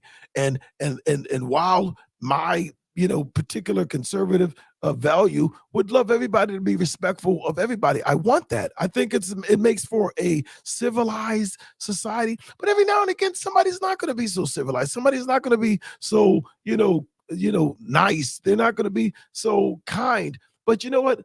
I'd rather know where somebody is than where somebody is not, because at least I know how to deal with them. Does that make any sense to you? You know what I mean? Oh, 100%. Now, you're an educator, right? I teach broadcasting students, and one of the things I've tried to expose these guys to, I had a student recently who was looking to work at a conservative radio station, and she's not like a super feminist liberal or whatever, but she listened to the radio station. And she called me up. She was like, I was appalled by the stuff the guy was saying. Like, I can't work there. And she's like, I'm not like some Dem, but it was too much. And I said to her, honestly, dude, sometimes you just got to suck it up in this world. You're going to hear things that you don't like. And you know what? Them the breaks. There's not a ton of jobs out there. Right. And I think especially for young people today, where there's a little bit of entitlement. I'll just take the next you're job. so nice. What do you mean a little bit? You are such a nice guy. A little bit? Can you be serious? They're a touch, a smidge entitled from time to time. Yeah. And the thing is that even to that point, I mean, that person should understand that it is not their job to co-sign everything that a person says on a broadcast. that broadcast represents many different backgrounds, many different thoughts, many different processes, many different avenues, many different creeds. You understand? And so because you don't agree with everything everybody says doesn't mean that it's your job to come against it. This is a free country.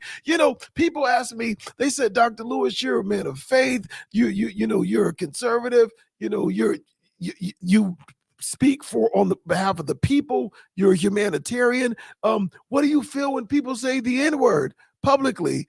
When they say it to me, I'm saying it's a very derogatory word, but if they want to say the N-word, let them say the N-word. That's how I feel. And the reason why is because that's where they are. That's their level of consciousness. That's where and how they communicate. Do you understand what I'm saying? I mean, that's where they are at that point in their lives. When they evolve, they won't say it anymore. But if that's where they are, I'm not criticizing them. I'm not dogging them. That's the level that they're on. So who am I to say they can't say that? And if they do, they need to be charged with a hate crime. Dude, this is stupid. But it's ridiculous.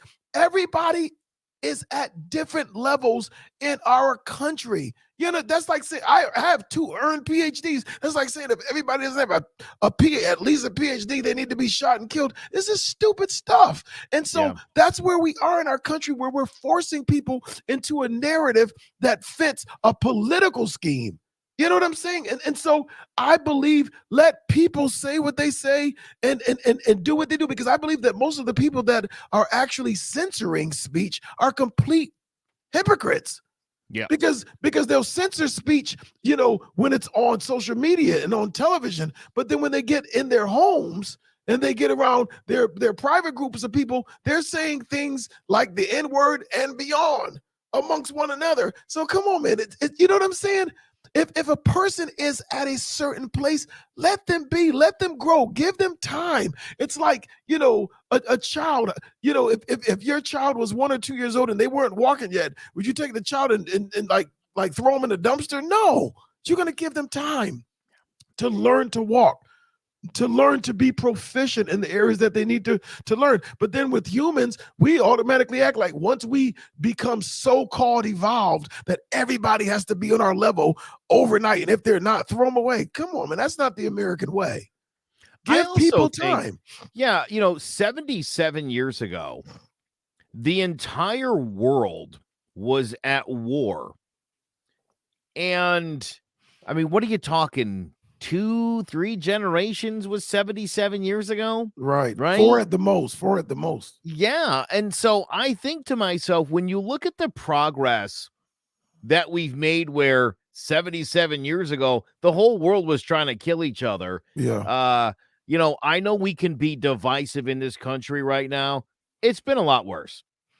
Let's be honest. Right. A whole lot worse. And it's funny. I was talking to somebody about Alexandria Ocasio-Cortez the other day, and I know she's a very divisive figure. Right. I think a lot of the stuff she says, I think it's got some merit to it. I think where she goes wrong is in the idea that she never acknowledges the progress that we've not only made in this country, from women's rights in the 19 teens, right through the 60s, right through today, where we are constantly trying to get to a level where it's a level playing field for everybody. And I think just for her once to acknowledge, like, you know what, we're not perfect here, not by a long shot, but at least we're trying. There's not a lot of countries on the planet that are at least putting the effort in. And I know it can be insufferable at times, and it can be overwhelming at times, but just, I think, a nod to America, like, hey, listen, guys, we're working on this. This is an experiment that's gone on for a couple of 100 years. We've been able to make this work because of our ability to talk through times. We need to grow up, get over ourselves, learn to talk again. And like you said, I think anytime you tell people they can't say something, you make them want to say it. Exactly. It's like, the big giant sign on the wall, don't touch wet paint. You're going to touch the paint. It's going to happen. It's just inevitable. I mean, even to the point that you're speaking, that's one of the reasons I've been so, critical of CRT, the acronym standing for critical race theory. And the reason why I am, and I understand this, I was a student of this stuff, dude, from the 70s to the 80s to the 90s. I understand all, the bell hooks and I mean, come on, all of the people that espouse critical race theory. I in my library I have all of their books, thousands of books. I get it. And what it was back in the early 70s is not what it is today. And what it is today is not serving the American people, and is certainly not serving Black people, for the reason that you just said, Joe, is that it denies progress.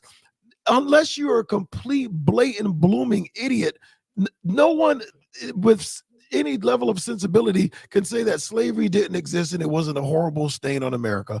Most people say that. I don't care whether you're Republican, Libertarian, Democrat. It doesn't matter. Most people say that's a part of our history that was not good. Most people admit that the way that the Native Americans were treated in America was not good, right? And so when people say that about, America, well, they treated Blacks bad, they treated Native Americans bad.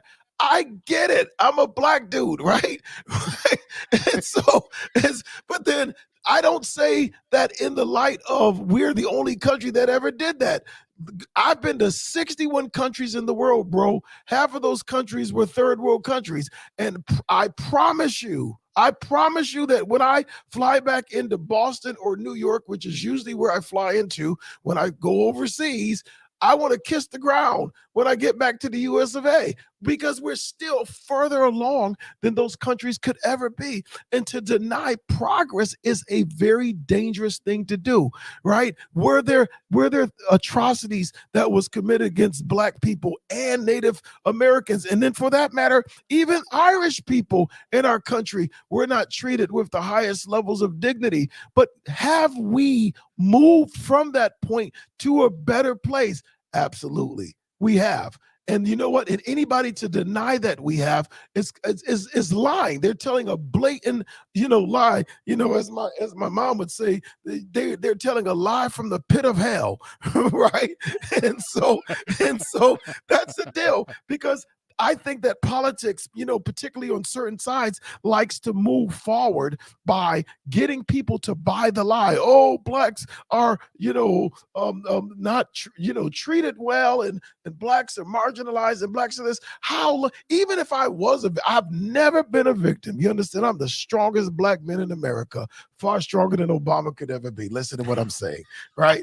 I'm a strong Black man, but I'm telling you, I've never been a victim. I've never been a victim of any circumstance. I didn't, grow up wanting for anything. But here's the issue, is that when any political party tries to brainwash you that you are the victim of somebody or someone's imagination, or even a political scheme, you will be on the downside of life for the rest of your entire life. Just think about that for a moment. That is a very, very dark concept. I'm going to be a victim forever. When people talk about the slave trade that happened, a couple hundred years ago, I'm going to connect myself to something that dastardly and dark and dismal, and make myself in 2022 connected to that reality.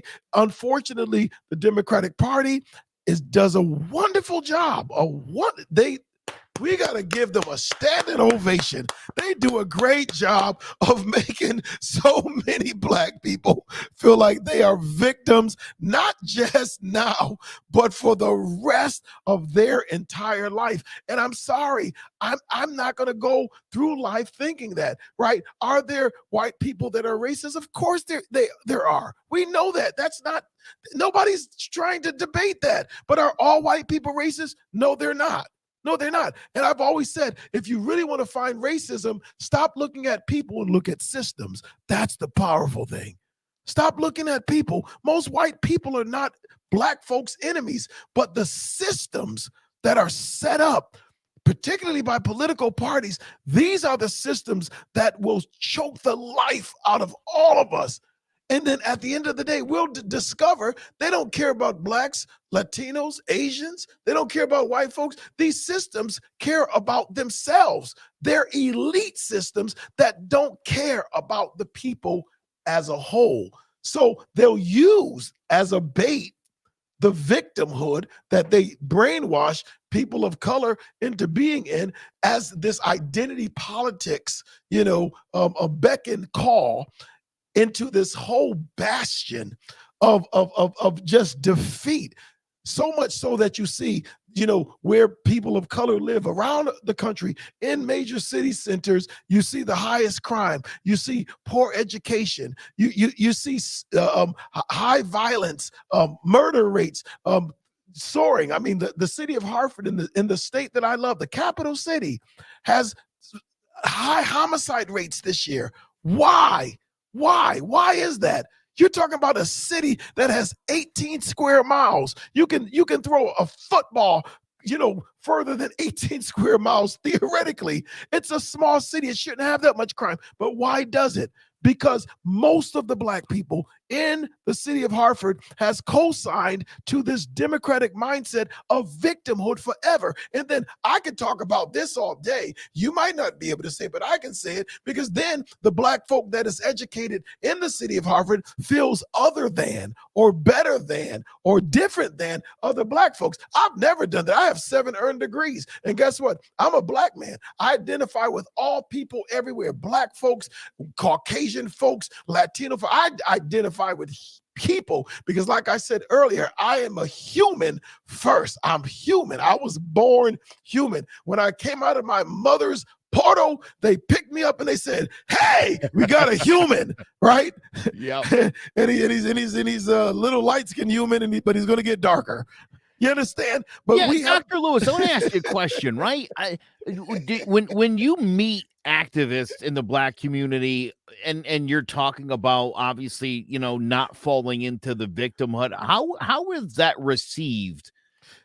Well, I mean, for the most part, many of them are afraid of me. You know what I'm saying? And when I say that, it's because they're taught to embrace the type of black leader who teaches them to be victims. I'm not going to do that. I'm a black leader. I'm not teaching black people to be victims. I'm not teaching black people to be afraid of white folks or think that white folks are their enemy. So automatically, I'm on the other side. I mean, talk about, Reverend L. Sharpton. I've, met him several times. I know Reverend L. Sharpton, and, he preaches a type of message to black people that makes black people overtly aware of the situation that they're in, but then he blames not the party that he belongs to, which is very much the reason why they're in that.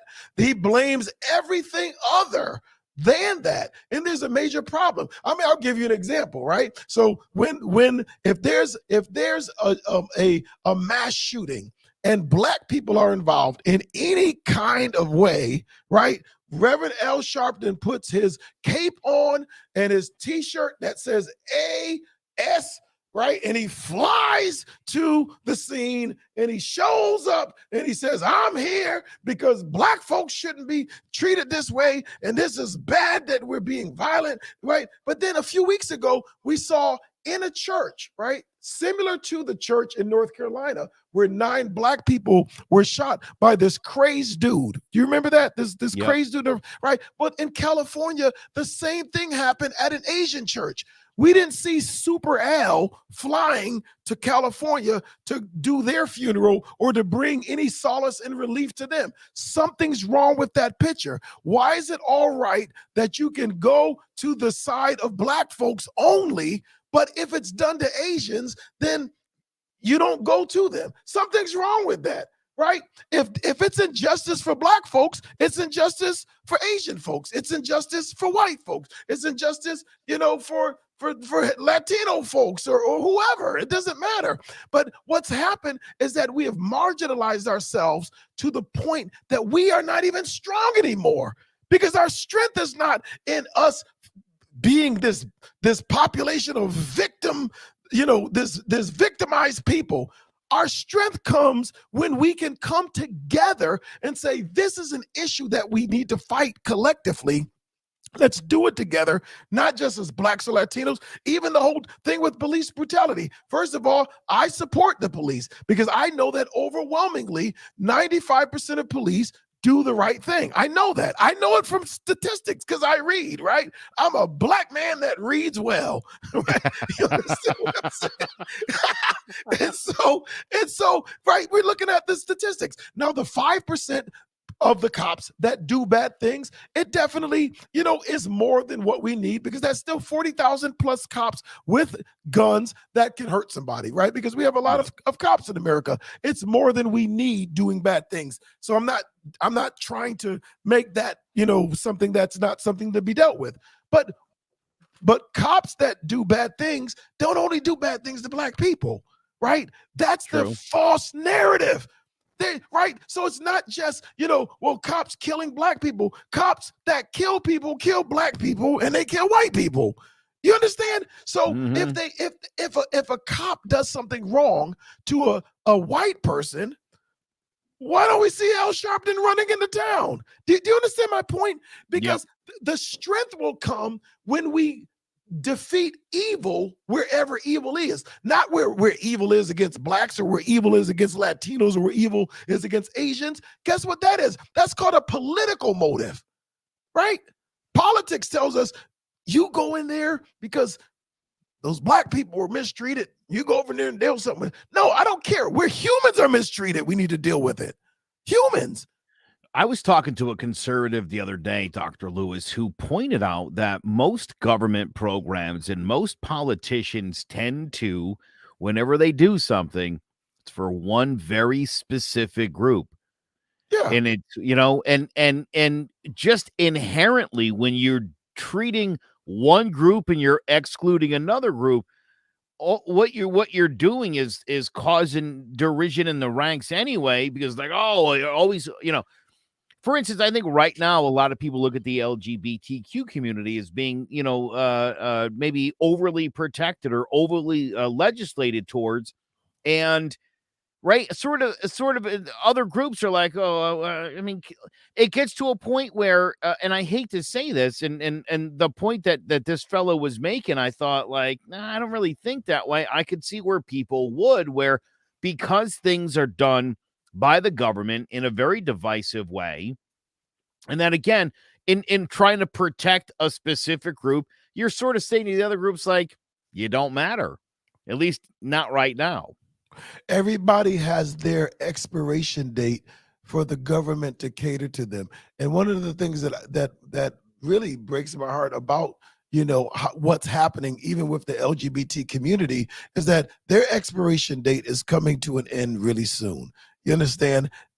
Certainly not because I want it, but because that's how the government sets it up. We give Black folks a certain amount of time, Latinos get a certain amount of time, Asians, women, you woman, you had your time in the 70s. All right. Now we got, gays, then we get transgenders, so forth and so on. And what's happening is that everybody gets their moment in the limelight, and then the government says, we've used you for our purposes. We don't need you anymore, right? It's like the pimp and the prostitute, right? And the government is the pimp and all the people are the prostitute. So that's exactly what the government does. After they're done with you, they throw you out and they move you along. There's a problem with that. And the sad thing is that most people, when it's their time, they don't, every prostitute wants to marry the pimp. Right. Right. So this is real talk, bro. This is real talk USA. Right. And every single prostitute gets mad when they can't marry the pimp. You understand what I'm saying? And so guess what? The government is the pimp, and the government continuously shows us that after they're done with you, what do? They kick you out. You're done. And listen, and I'm just the dude that's keeping it real. I'm the keeping it real candidate, right? Right? Love it. I'm letting you know that this is what they're going to do. So when they do it, you'll say, you know what? Dr. Lewis said 2 weeks ago they was going to throw me out, right? And when they do, at least you knew they were going to throw you out. because they've been doing it for years and years and years and years. They're never going to change. Guess what has to happen? We have to change. We have to say we're tired of being used. We're tired of identity politics. We're tired of being the victims.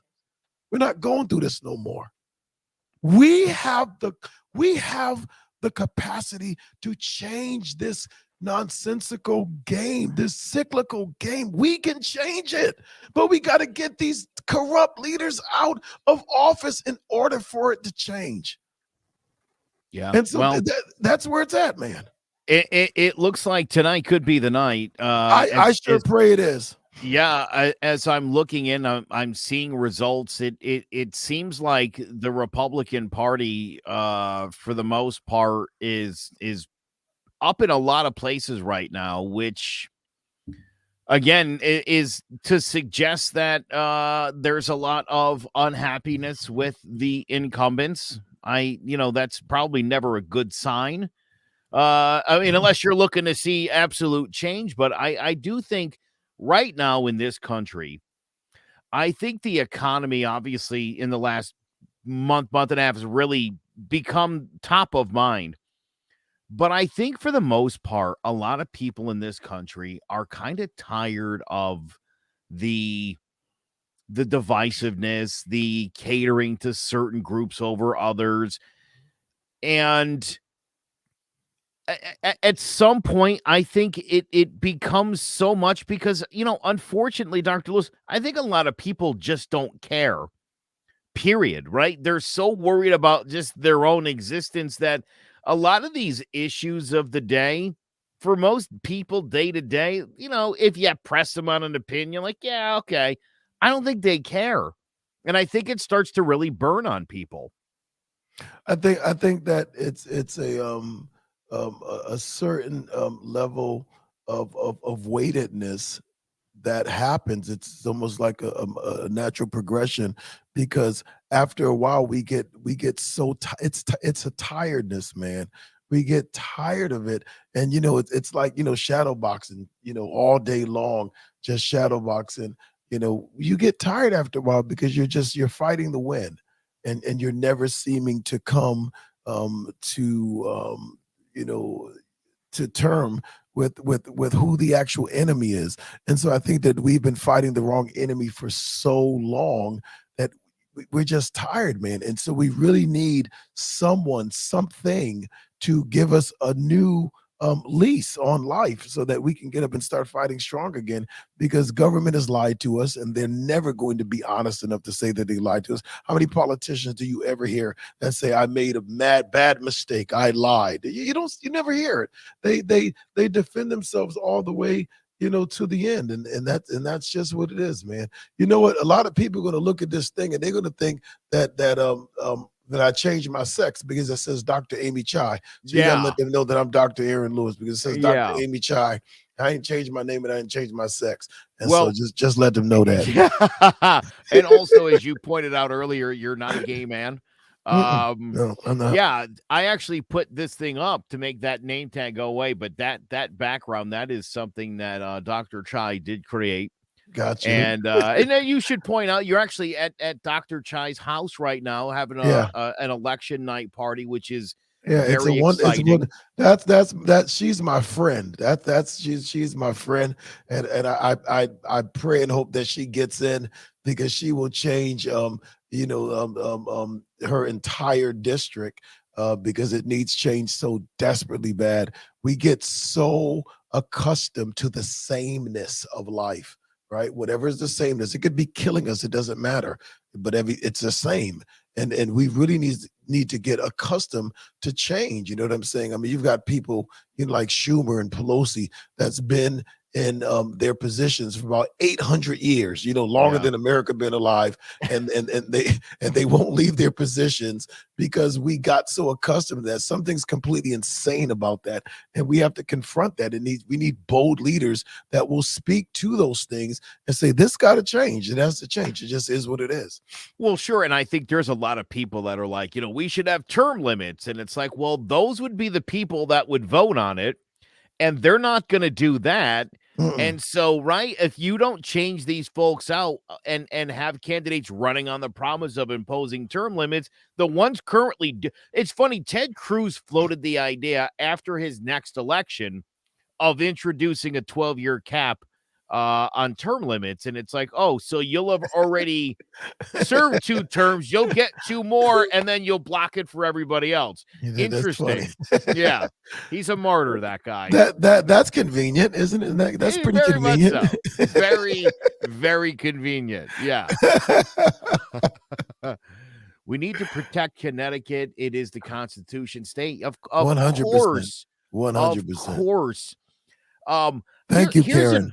A big thank you, by the way, to everybody who is watching this program, and a big thank you to Dr. Aaron Lewis, who I really always enjoy talking to. Again, a man who's got opinions and is not afraid to just share them. And I think that's like we were saying earlier, you're going to say things sometimes, Dr. Lewis, and people aren't going to agree with you. And that's fine. You know, you're a man, you've got opinions, and whether people, you know, this is the worst thing. I saw a poll a few weeks ago, and like roughly 16% of people won't be your friend based on your political beliefs. Like they'll have decided you're a horrible human being. Not any interactions that you've had, not any experiences you've shared together, but simply they know what your politics are, and they're so offended and turned off by that, they can't possibly be your friend. And what I think taking it way too serious. Well, what I say to that is about 16%, you said? Yep. That their children, they need to grow up and they need to stop watching Teletubbies and Power Rangers. Because I'm sorry, man. Like, what? You're going to judge me because I have a difference of opinion? That's what's made us a weak nation. You know, there's nothing greater than seeing 2 people that are completely, or even 3 or 4 people that have complete different political opinions, but they can still chill together. They can still go out and golf together. They can still go out and, you know, and watch a Patriots game together. That's really what makes America, America. It's not making us all one monolithic, you know, hard rock brain that all thinks the same. That's complete nonsense. And so whenever that concept has been introduced, we need to come against that concept. What makes us great is our differences. Yeah, I'm heterosexual, right? I'm not making a gay man be heterosexual. I mean, if that's where he is, that's where he is. You know what I'm saying? Yeah. I mean, and what I'm going to hate him because he's gay? He's going to hate me because I'm heterosexual? It's stupid, man. This is ridiculous. I remember growing up, and again, growing up in a very diverse town like Meriden. We embraced diversity. You know, I remember just being a kid and having toys, you know, whether it be G.I. Joe or Star Wars. I had female characters and black characters. Like that seemed like real life for me. You know, it would have seemed odd if it wasn't. And again, I think too many people obsess on that kind of stuff.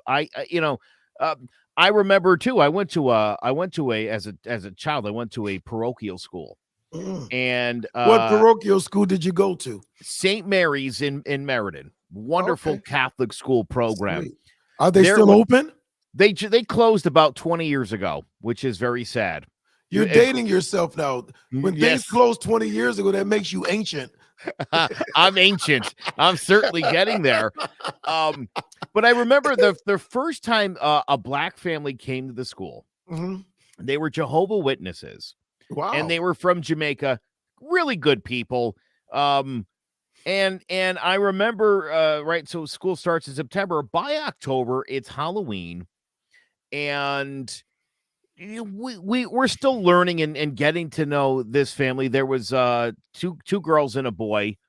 And Halloween came and they announced that we wouldn't be wearing Halloween costumes. And right away, everybody sort of was like, it's because of these guys. And we're trying to figure out, like, all right, what is it that did? And like the school never wanted to explain, is this a Jamaican thing? Is it a black thing? We later would find out it's because of the religion, the Jehovah's Witness. Jehovah's Witness, yeah. And I just remember thinking as I got a little bit older from there, because they were neighbors of mine, a really good family of people. My brother and the boy in the family became really good friends. And I remember saying to them one day, I don't know why they didn't just say, hey, these guys have a different religion. We're going to talk about it a little bit just so you understand the difference and that you don't think it's like so that we would have all understood that. We call those teaching moments now. I think they're few and far between, and I don't think that we celebrate the diversity. We try to protect everybody from it, and I don't think that that's particularly healthy or helpful.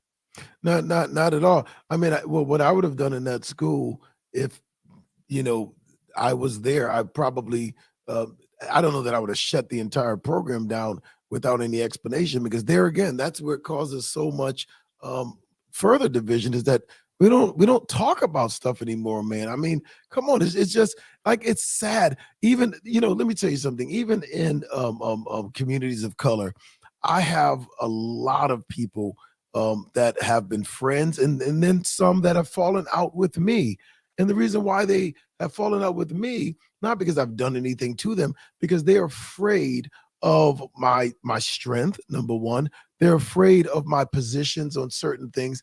And wait, worse yet than both of those things I mentioned is they're afraid to just sit down and have a conversation, because we have been taught that to have a conversation is, some euphoric experience, and it's just having a conversation. And I'm telling you, the more that we just sit down and have a conversation, sometimes it's needed to have a debate. I mean, debate is a good thing, right? But in the past 2.5 years, we found out that debate is criminal. If you debate on whatever we say, you can be arrested. You know what I'm saying? What kind of nonsense is that, man?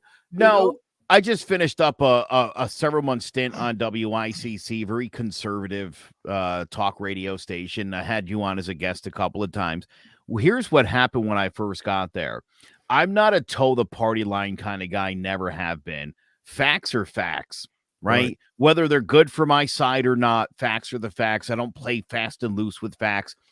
And I said a lot of things that audience had never heard said to them straight before, not without all the spin to it. And they initially reacted very poorly. They were calling me a leftist and suggested that I should be fired. And I was like, so you want to cancel me, right? The same thing you're criticizing the left for doing. You're literally doing it. And I'm not even giving you hard left points here. I'm just giving you factual information that you're welcome to look up for yourself. I got to tell you, Dr. Lewis, by the time this run ended, and having brought on all the great minor party candidates, yourself included, and as well as Dr. Chai, the independent, the reaction from the audience today, my last day there for the time being, was, this has been great. It's been a different perspective. It's not just telling us what we want to hear. It's not saying what everybody else is saying. It's kind of challenging our beliefs on some things. And you know what? None of us died from it. Right. Maybe we learned some things. My whole thing is, I say, look, you're not going to change your opinion, but I want you to have all the facts about what you think. If it changes your opinion at all, great, because you're more informed. If it doesn't, that's your right.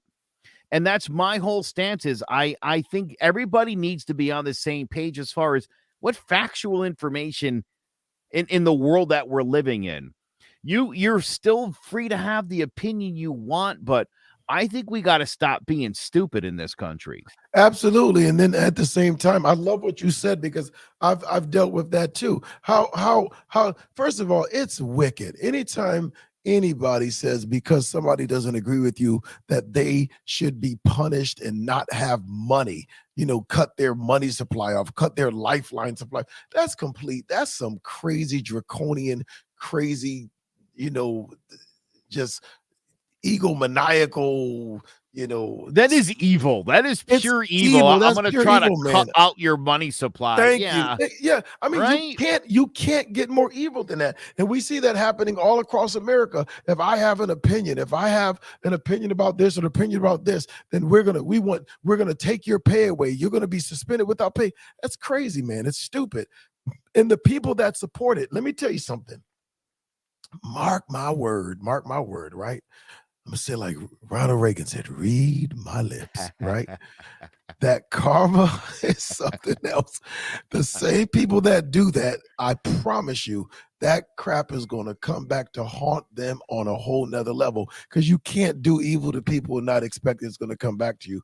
I believe that beyond a shadow of a doubt, because I'm sorry, man, my believing what you say is going to keep my job. Let me tell you something. When I was going around the state of Connecticut, right, and I was getting signatures for from people to petition on the ballot, this happened a lot of times. I can't even count how many times. So a person would look at the ballot and they'll see that I was a registered libertarian, because it says it right on the sheet.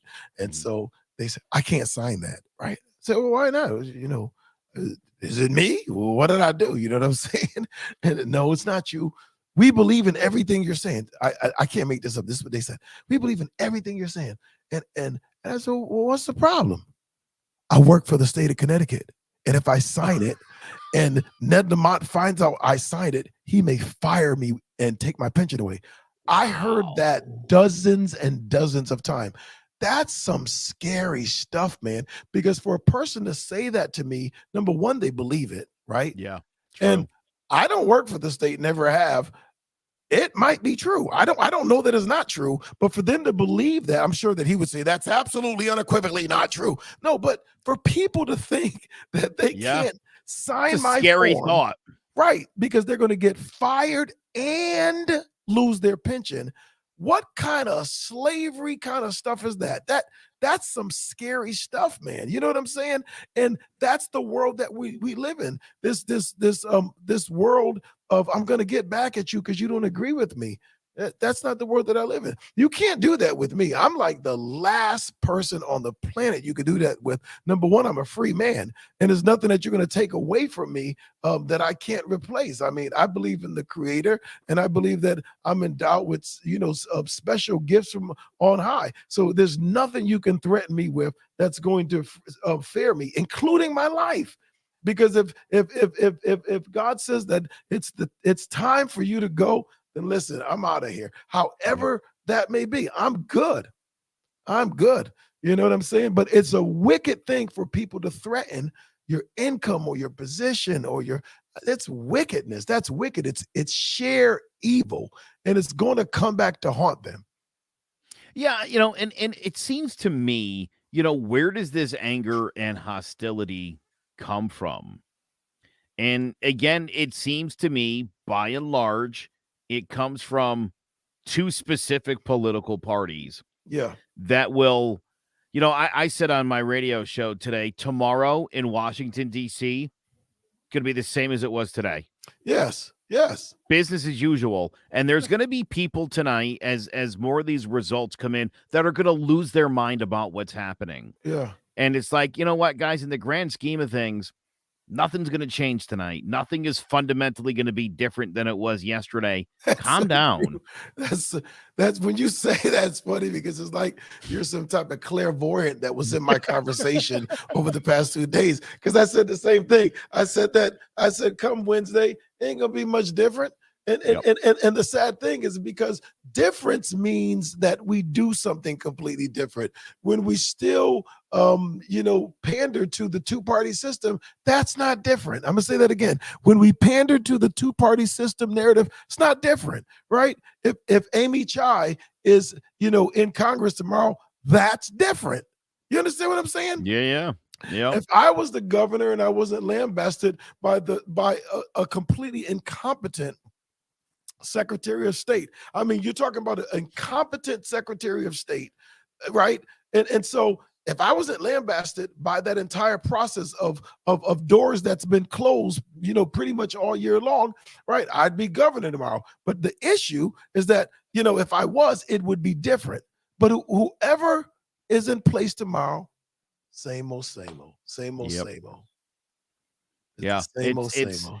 It's amazing the way, and it's funny because all of these elections are supposedly the most She's a whole important lot one of cuter our than life. I could ever be. Oh. You're both devastatingly attractive people. I think if anything else tonight, we're offering eye candy on Connecticut Politics Live. Absolutely. I'm gonna send you a Christmas gift for that one. Dr. Lewis, I always Listen. love talking to you, my man. You really are something else. We need more leaders like you. Listen, I'm going to be there soon. Yeah, I'm going to be there soon. We're going to reform this system and get it on the right track. I look forward to that. Thanks so much. Be my pleasure. All right. All right. As we sort of take a look at some of these races here, Michelle, welcome back. How's the party going? Good, I suppose. Yeah, a little crazy over here. No, actually, we're just looking at the updates. Have you seen some of the updates now? I just saw the latest on the Lamont Stefanowski race, and it is a beatdown. 11-point lead at this point. It is. And the independent Rob Hoytling, 1.65%. Let's hope that kicks up a bit as the evening goes on. Crazy enough, Michelle, with 17% reporting, and I saw this, they called it for Blumenthal like an hour ago. That's what we were wondering about that. How is that possible? At the time, it was like 1,300 votes apiece, and I thought, was that all the 1,300 she was getting? Right. And so they knew. Right now, I think this is extremely interesting. Richard Blumenthal is up about 13 points over Levy.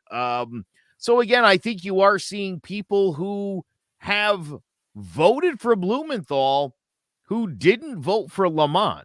Just like I mentioned earlier in Georgia, the Herschel Walker and Brian Kemp, the totals were off enough where clearly people are not voting party line in this election. And I think that makes both of us very pleased with America. Just like, hey, we're picking the good candidates. It's about time. What are you seeing there? You seeing the House District 1? What is that looking like? Let's see. So I'm seeing. I know that it looks like in the congressional races in Connecticut, all the Dems are up with about 17% of the vote in right now. I am seeing. Let's see. Where are we? Forgive me. Trying to get. Some of these look not like working. Setting up to be blowouts. John Larson is up by about 30 points over Larry Laser. I'm sorry. All I can see. Yes. Can you? I'm sorry. Can you see the percentages? I can't see them for some reason. Yeah, I'm looking at them right here. Yeah. They've got 17% reporting. Here's Joe Courtney. He's got a 14-point lead over Mike France. In the race for the third House District, only 6% in. It's Rosa with 51, Donardis with 46. In the fourth, Himes is up huge over Stevenson. He's up by 17 points right now. Oh, okay. Which shocked me. I thought that one for sure was going to be a lot closer. I'm stunned by that. As a matter of fact, Hayes Logan, she's got an 11-point lead over George right now. I'm seeing that now. Yes, I'm seeing that. Okay. Again, early 7% of the voting in, but that's you're right as far as pretty much around the horn here. Treasurer Eric Russell has a 2-point lead. Aurora was up a little while ago, so there has been some swing in that one back and forth. William Tong, Attorney General candidate, has a pretty healthy 11-point lead here, 10% reporting over Jessica Cordes. Ken Kraske of the Green Party, by the way, in order to help maintain their status, needed like 20% of the vote or something, I think. Maybe 1%. I forget what he told me, but I sure hope that they get it. I'd hate to see them at this point lose status because, as you know, and we were just talking with Dr. Lewis, it is a pain to have to work yourself back onto a ballot here in the state of Connecticut. Oh, absolutely. I'm sure you talked about at length with Dr. Lewis and his lawsuit and what he had to go through. And I also had to go through. People have no clue how difficult it is to become a candidate and get on the ballot through signatures and asking people, can we have your name, your phone number, your date of birth, and a signature? Complete strangers. It's a little ridiculous. So we need to change this. I hope this lawsuit goes through. I hope that people wake up and see that it's so difficult. I mean, the whole point of making change in the state and the country is have good candidates who care and want to make change, but don't make it difficult for these candidates to get on the ballot. Give voters a choice. And people should really appreciate and respect what Dr. Lewis is doing, because this could again have ramifications for elections around the country. And we need to stay when tuned this for thing this gets because it's going to be a big time when Yes. it eventually gets settled. The race for comptroller, again, the Democrat Sean Scanlon with a big 7-point lead right now over Mary Fay. In the race for Secretary of State, early on, it looked like Dominic Rapini was up. He's now fallen back. He's 8 points in with a 11% reporting. To me, just one of the worst candidates in this entire race. Cynthia Jennings, by the way, at 3.19%. Oh, great. Yeah, Okay. she's up over about 4,200 votes at this point. So very exciting. Oh, this is great. Good to hear. Yes. Right. I really like that. I really hope that The same as I do, Joe. I know that we can get some I know. some I don't know, people that realize that we need qualified people to run our government. This is the thing, not just some people that are there to say, you know what, I'm a Republican, I'm a Democrat, I'm so and so, and I can do this. Let's get qualified people in. Marjorie Taylor Greene, by the way, has been reelected. She has. Okay, they called her for her. Okay. They did Not a big call that surprise. one for her. Yeah. It is not surprising. That Senate race, by the way, in Ohio between J.D. Vance and Tim Ryan is extremely close. It's 50-49 right now. Oh. They are interesting. That's both a good up one. over Okay. 1 million votes. They're separated by about 36,500 votes. Ooh. Yeah. And So I'm sure it's too early to call, obviously. that one's too early to call. Greg Abbott has won re-election in the state of Texas. Okay. Why the Democrats continue to run Beto O'Rourke for anything is Oh, I beyond me. know. That I guy's know. such a loser. Oh, He's a nice speaker. He You does think well in so? crowds. He never wins. I don't understand that. How do you just keep losing and they keep I don't understand that. Stop with that guy, please. Chuck Schumer has easily won re-election as well. That should come as no surprise to anybody. Let's see what else we got here. Bill Pascrell won his House seat in New Jersey. Looks like Brian Kemp will hold on and win the state of Georgia. Okay. Sarah Huckabee Sanders is the first female elected in the state of Arkansas. She will be the next governor. Oh, that's wonderful. Okay. That's awesome. Okay, Yep. good. Alexandria Ocasio-Cortez will also, you're not going to cheer for that one. That's fine. Yeah. Did she win by a lot? Does it say she won by a lot? She won rather handily. Okay. Yeah. Listen, I think it's important for people to know most of the most divisive people we have are Congress people. Right. And as you know, Congress people run in districts. It's not a statewide election. So as long as the district you live in reflects who you are, Absolutely. with AOC, with Nancy Pelosi, with Matt Gaetz, again, pick the most divisive on either side. Lauren Boebert, the towns the communities they represent, they're the exact person that's in that spot for a reason, because they're very reflective of the district. That's how you end up being in a district for a really long time. Yeah, that's true. That's you very will interesting. never Yeah, see that's true. any of those people I just mentioned running for senator or president, because in a statewide or nationwide election, they would have a 0% chance of winning. Absolutely. What are your thoughts on possibly? Well, I know once the House and Senate, results come in. What are your thoughts about Trump running again? Man, I would love for us to move away from that guy. I think, I think Donald Trump can have great influence on the Republican Party, and he can help them win the next election. Do you think the In Republic? I was going to say, do 2024. you But think it's a Trump Republican Party? Do you think that's what the majority is? Because it's interesting to see. I mean, it's not, but it is because, again, I think by the end of the night, we'll see how his candidates did, and if they fared well, then I think there's no stopping the Trump train. If they fail, then it would be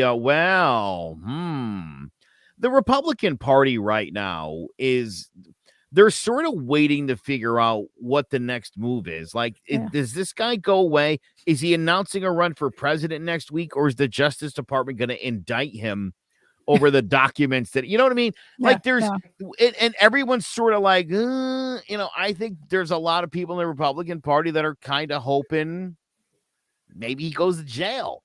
right. Right. There's a lot of them that want to see him run for president. And I think, again, by the end of the night, when you see how his candidates did, it'll let you know where he stands, as a national figure. And if any of this stuff has affected him at all.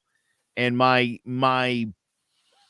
best guess is probably not, Michelle. I don't think any of this has slowed this guy down in the slightest, which I think is unfortunate because Joe Biden and Donald Trump, the idea of either of these two guys in 2 years, I'm not impressed with either of them today. 2 years from now, I would be even more concerned for both of them. Well, I mean, I know it's difficult in a state like Connecticut, but Leora Levy didn't do too badly. So it just kind of a little bit telling. That's why I was curious what your take was. But I agree with you in what you're saying. I know they called him from Blumenthal. At 17% in, she's down 13, not even 13, about 12 points, about 30,000 votes. Again, we'll see how that ends because they certainly called that bizarrely early, very early. I mean, it literally, I saw it. It was like 1% reporting, and it was 1,300 votes roughly a piece. And they called it for Blumenthal. And I literally was sitting there like, that doesn't seem right at all. That's what makes you think sometimes. Let's see. How are we doing on the congressional aspect of this? So what's the vote call? And can you see the votes is it about 24% in, 25% in, or no? No, we're still in the upper teens at this point. As far as the U.S. House of Representatives, we just talked about all 5 Connecticut incumbents look like they're all going to return. As of right now, just so you have some idea where we stand, the GOP has picked up 2 seats so far tonight, and the Democrats have lost 3. Oh, okay.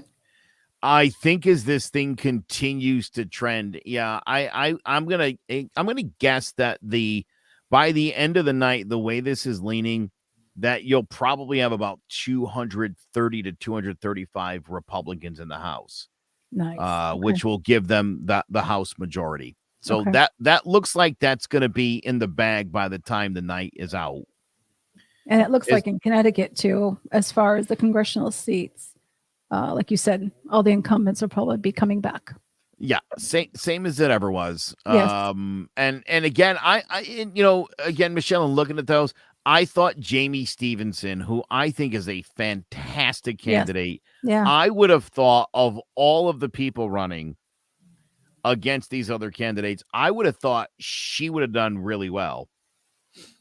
And it's really it's telling. At 19% in, she's down 17. I'm very surprised by that. I guess you just never know. It's so funny because I have some very conservative listeners who don't like Jamie Stevenson because she's too moderate.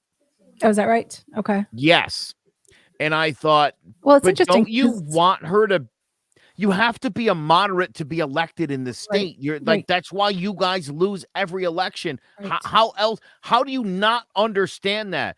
Like early on, I talked to before the August primary, I talked to Leora Levy and I talked to Peter Lamage. And my first thought in speaking to the two of them was, I'm like, they're nice folks, good people. I enjoy talking to both of them. No chance to win a statewide election here. Right. 0% chance. They are very, very hard to the right. Right. And you had Themis Claridis, who's one of the best known politicians in the state of Connecticut. High profile woman. Yep. Absolutely. A moderate Republican. Yep. And I think somebody who really could have duked it out with Dick Blumenthal. Absolutely. Because of her moderate record. It would have come. And this is the foolishness to me of the Republican Party in Connecticut. It almost seems to me that they really don't want to win. They don't try to win. The idea we're going to stick to our guns.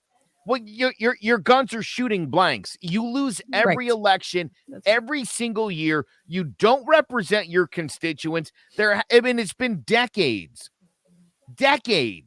since the Republican Party has put anybody in Washington, D.C. What a terrible disservice the GOP has become to Republican voters in the state of Connecticut. Absolutely. It is atrocious. They cannot get on the same page as a party. This is now the fourth election in a row, by the way, where some multi-millionaire has bought the gubernatorial ticket.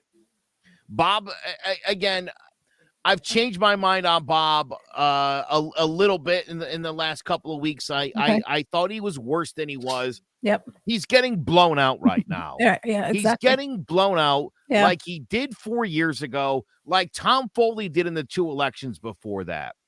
If the Republican Party can't get it together in Connecticut and start running good candidates and financing those candidates so that these people don't have to do it out of their own pocket, I think the Republican Party would be in a lot better place in Connecticut. In the meantime, I would strongly advise the Amy Chais of the world to continue running. Oh, absolutely. To force the state Republican Party to at least get their act together. Absolutely. Because this is going to be another one of those nights where they get absolutely destroyed in this state.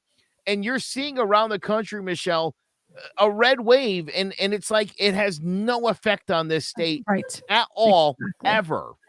I mean, I'm looking, I was looking in the 3rd district and with DeLauro and DeNardis, Chai, and Paglino. And what's interesting is that DeNardis, she didn't do any campaigning. She didn't even want to run.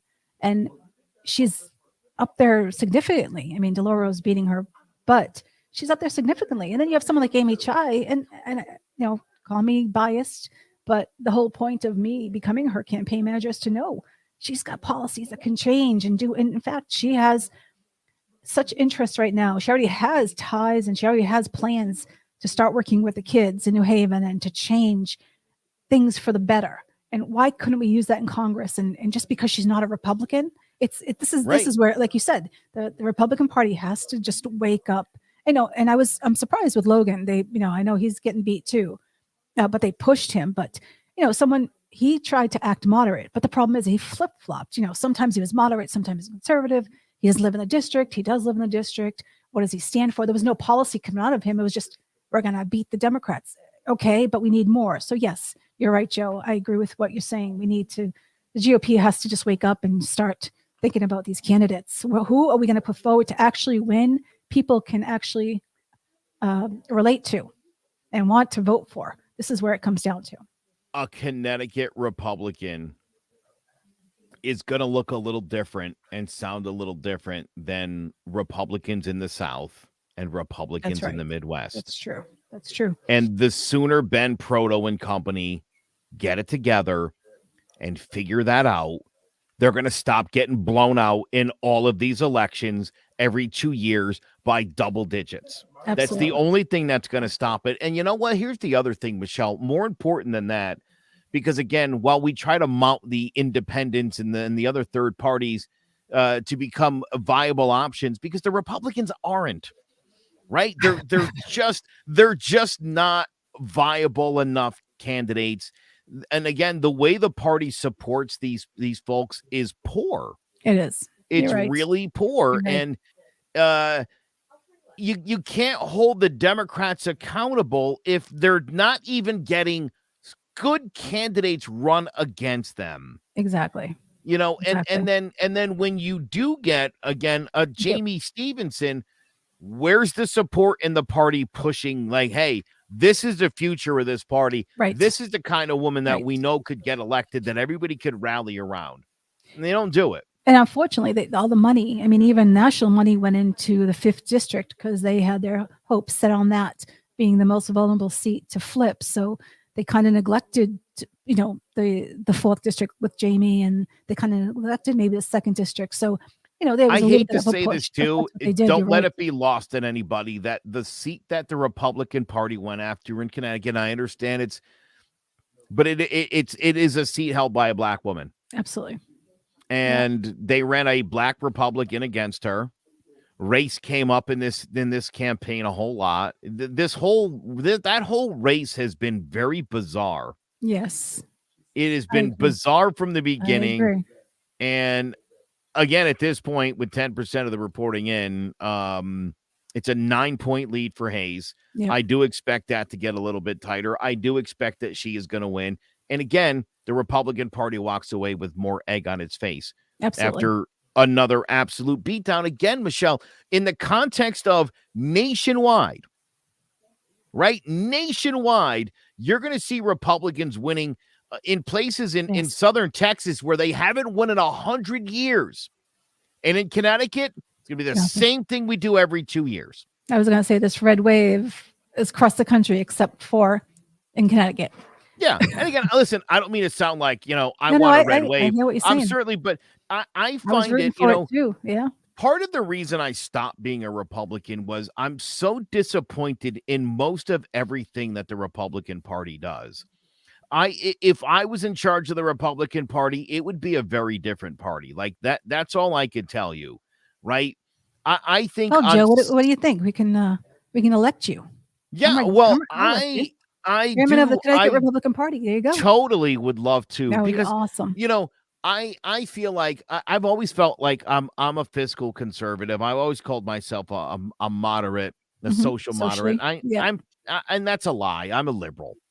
I'm a social liberal, and Okay. part of that is because I have a very libertarian streak about me. I don't think the government should be in our business at all. Amen. Absolutely. Just stay out of it. Absolutely. You know, unfortunately for a lot of libertarians, I think they generally go off the rails when they start saying, you know, well, but abortion, like, oh my God, really? You're a libertarian. It's an all or nothing. You want them in or you want them out. Let's keep them out. And if that's Yeah. abortion too, take it, Yeah. because I don't want the government telling me what to do. And you have the passion too, Joe. I'd love Yeah. that. You got to start. Oh my word. You have to run. I'm going to nominate. I think people are so tired Absolutely. of the PC nonsense. You know, part Yeah, of my conversation with Dr. Lewis is like, if people want to use the N-word, great. And it's like, well, people can use the N-word. You might I'm get sorry. punched in the face after right. you say it, but you're welcome to say it, you That's know? right. That's right. So Joe, it's not do you- like anyone's stopping you necessarily. Yeah. I'm going to nominate Joe for the Connecticut GOP chairman. What do you think? I think we should go for it. I love it. Does Dr. Chai want to present her awards? Yes, Because and we're I going to have ask them if they were. ready to Are they? roll. They are ready to roll. Awesome, Dr. Chai.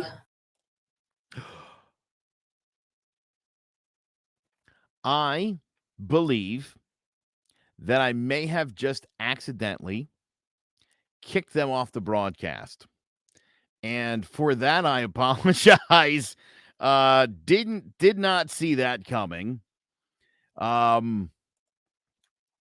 Let's try to get them back here. Boy, it's been a few hours of broadcasting. I was also on earlier today, doing the radio broadcast. So as you could imagine, in my multiple hours of being on air today, I literally just hit the wrong button and literally sent the Dr. Chai after party off the air. And so hopefully we'll get them back in just a few moments. In the meantime, we'll sort of flip through some of these other races around the country. At this point, 40-39 as far as the Senate is concerned. I mentioned before In the House races right now, it is 82-47, with the Democrats having already now lost 3 seats and the GOP picking up 2. They're running pretty tight in the state of Georgia. I mentioned earlier Brian Kemp has won re-election. Herschel Walker and Raphael Warnock, that one is still tight. Yeah, that was my fault. I literally just kicked you guys out of here by accident, and I apologize. Welcome back, Dr. Chai. Welcome back, Michelle. Thank you. I hear you have something loaded for us. I do. I'm excited to get these awards underway. Me too. I'll just read them. You can just put them up in whatever order you want, and I'll just describe what they are. This is the Chai Campaign 2022 Election Awards, and they're fun. They're all in the spirit of fun and good friendship with all the people that are mentioned in the awards. All right. Well, the Dr. Chai Awards shall begin. Here is our very first award. It is for the lamest op award. Yes, the lamest op award is awarded to Republican operative Patrick Sasser. And he gets this award because I was standing in front of him at the caucus when he started yelling and screaming, and I just was really scared because he was right behind me. He was really big and mean yelling.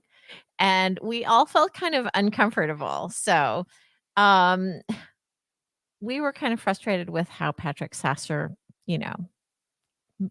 carried himself during the caucus. And therefore, he earns this fabulous award. Congratulations to Patrick Sasser. I'm sure it's an honor Patrick. Just to be nominated. Yay. All right. Yeah. Give it up to Mr. Sasser. See, sometimes being lame pays off. It does. This is a very special award right here. Oh, we have the next one coming. I can't wait to see what it is. Oh, It's the most unethical journalist award. Well, this is a very special award. Special. It's awarded to George Colley. Stop laughing, Michelle. Now, George, we love you, George. But you were blocking everyone on Twitter. You upset people who did nothing to deserve it. And, well, when you start selling your journalistic services, that's kind of unethical. That's kind of like, I don't know, not really journalism anymore. So I'm happy and proud to award you with the most unethical journalist award. He's done a lot, I think, in the way of earning that award. So big work. George Colley was once a respected journalist in Connecticut. So wow, the precipitous fall. Yes. Oh, and now we have the Best Bot Award. Now, a bot isn't actually a bot, but it's someone who posts exclusively political content without using their real name. And sometimes they troll you, and sometimes they say weird things. And this certificate is awarded to @vaccine inserts for being kind of bizarre, but in a truly consistent manner. So the Democrats need more bots like vaccine inserts. So congratulations. And I have hope for you. That someday you'll come over to the dark side. Welcome, vaccine inserts.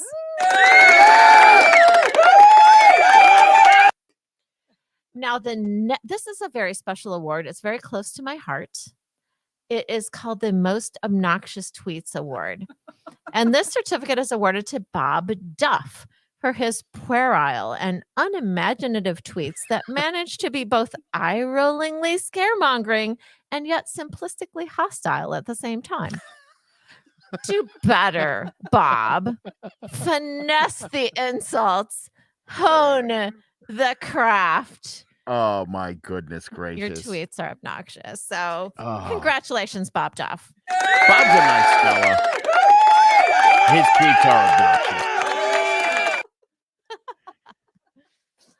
Now, the next award is I might not want to get this particular award actually, but this award goes to Mr. Bob Stefanowski. And this nefarious cash is $157,000 that Bob spent trying to screw over my entire party. And then when that was for the lawsuit that he had really no case. He knew he had no case. Everyone knew he had no case. It was just mean. It was just mean. And for that reason, like there was not enough money to help cover my caucus. I had to pay for it myself, and I've lost a lot of money already. So anyway, thanks, Bob. Here's your award.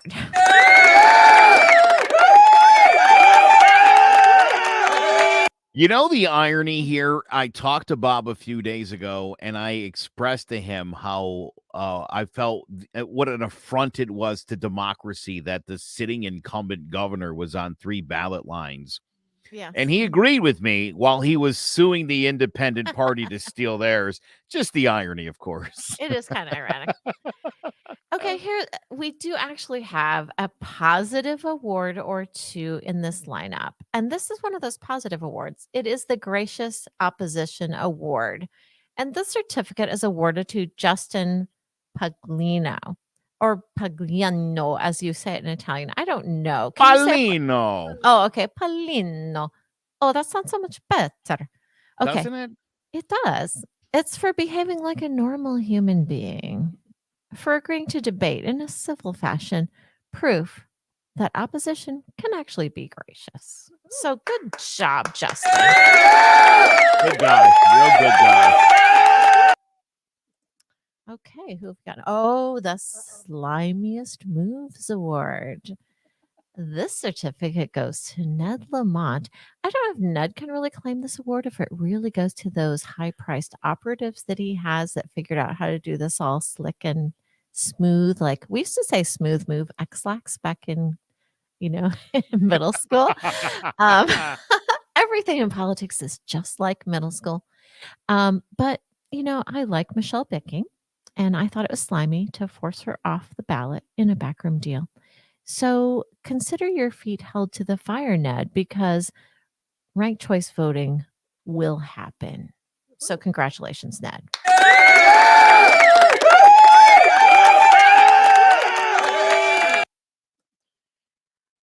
And here is the second positive award. And this is a serious award. It's for the Most Ethical Journalist Award. And this certificate is awarded to Paul Bass. And that's for making a genuine attempt to be fair to everyone and to include all the voices during the political season. So kudos to Paul Bass. He really earned the Most Ethical Journalist Award.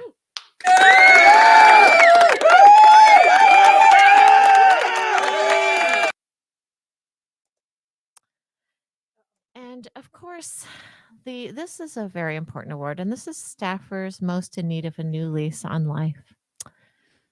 This certificate is awarded to Rosa's staffers because, if you really love Connecticut, your soul-killing allegiance to the party really must go.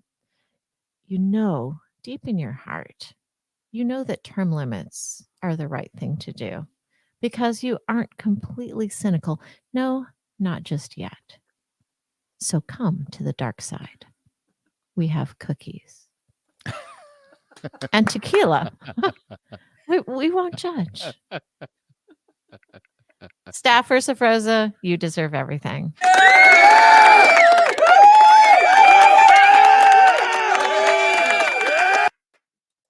And Joe, needless to say, this campaign's been fun. It has been fun. Okay.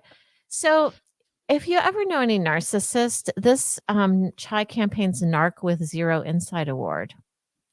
I can't really say who gets it because if you reveal that that they're a narc, you're going to prepare for some really bad outcomes. So this certificate is awarded to Gray Rock. And Gray Rock is how you deal with narcissists by your very sort of boring gray responses to them. Because the single common denominator in all your failed relationships is you. Nice weather. Yeah, don't know. Gray Rock.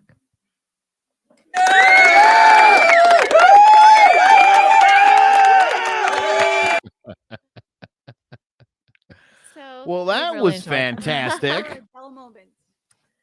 Yes, that was just wonderful, wasn't it? Oh, So all in the spirit of fun. So I have, coming up, I would really like to just kind of have a little time for a speech, a very serious speech. Um, the results right now of the election, I'm, doing very poorly in the election. What is it now? 1.4%? Oh, 1.8%. Wow, it's better than 1.4%. It's going up. Going up. Yes. I mean, You want to hold off on that? no, I mean, I'm going to give my concession speech now. But I think that this is an important speech. And it's a very serious speech. And, I would like to go ahead and talk not just to the people of Connecticut, but to the people of America. And I think that you're going to find, that what I have to say is interesting no matter what part of the country you live in. So, first of all, I'd like to say congratulations to Rosa and her staff for an excellently run campaign. I'm sure you're going to enjoy your 17th term in office.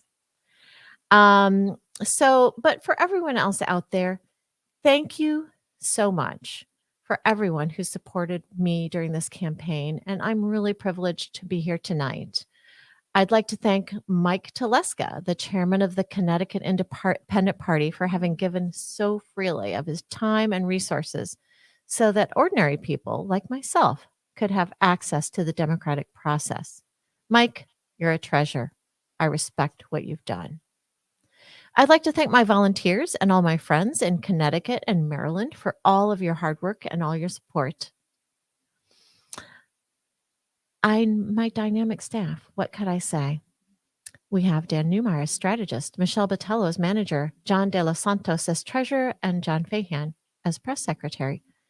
Thank you for believing in me and for giving it your all. We make a great team.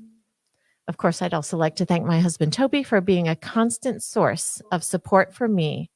I wouldn't be here today without all of you.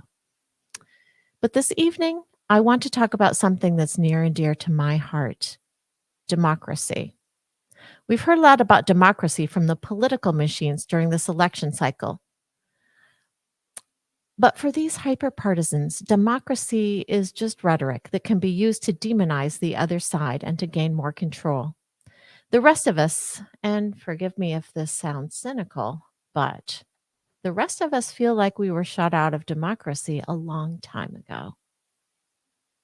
Most ordinary citizens in America today feel politically homeless, politically voiceless. What does democracy mean to us? A full half of the electorate nationwide does not identify with either of the so-called major parties. We feel like our representatives in D.C. have not been representing us at all. It feels almost like they're representing the will of party donors instead. We watch our powerful political machines and our taxpayer dollars maintain their personal hold on control. We see them getting older, wealthier, and increasingly out of touch. And the incumbents enjoy a re-election rate approaching 100%, despite an approval rating that's closer to 20%.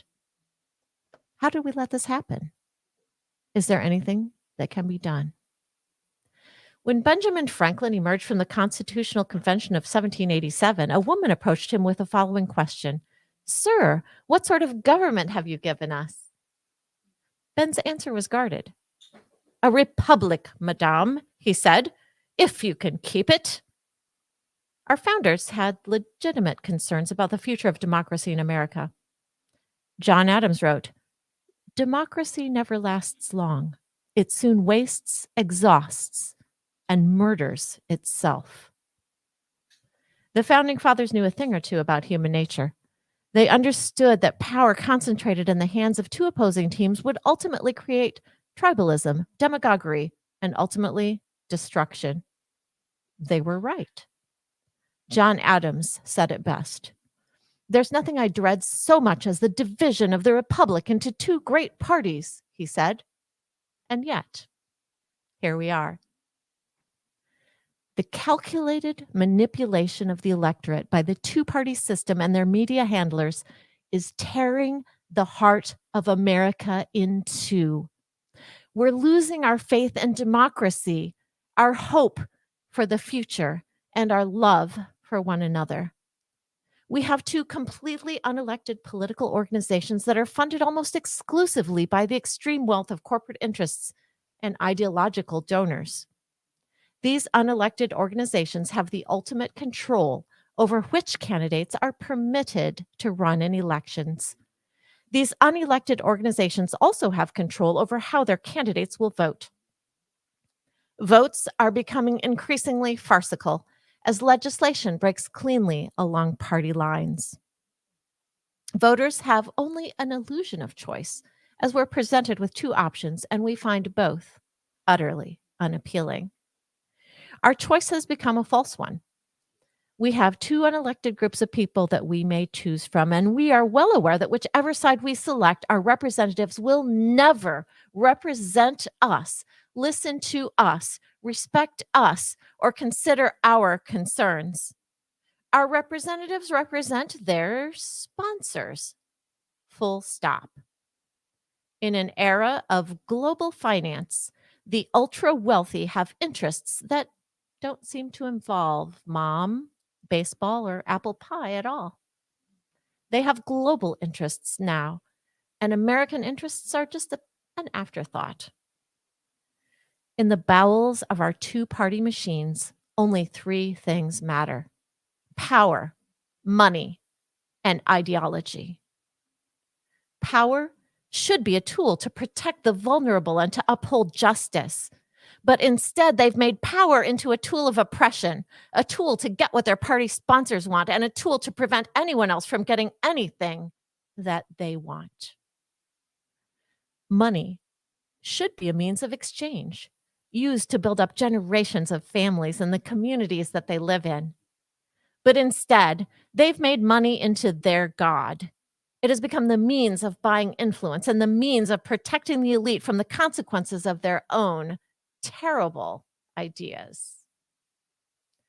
Ideology should be the free thoughts and the free speech that we enjoy in the marketplace of ideas together. But instead, ideology has become a cudgel used to demonize anyone who thinks differently. Power, money, and ideology have all become corrupted in a system that no longer performs the function that it was designed to perform, representing the people. But democracy is not dead yet. Look around you. Who's with you? If you're alone, look into the mirror.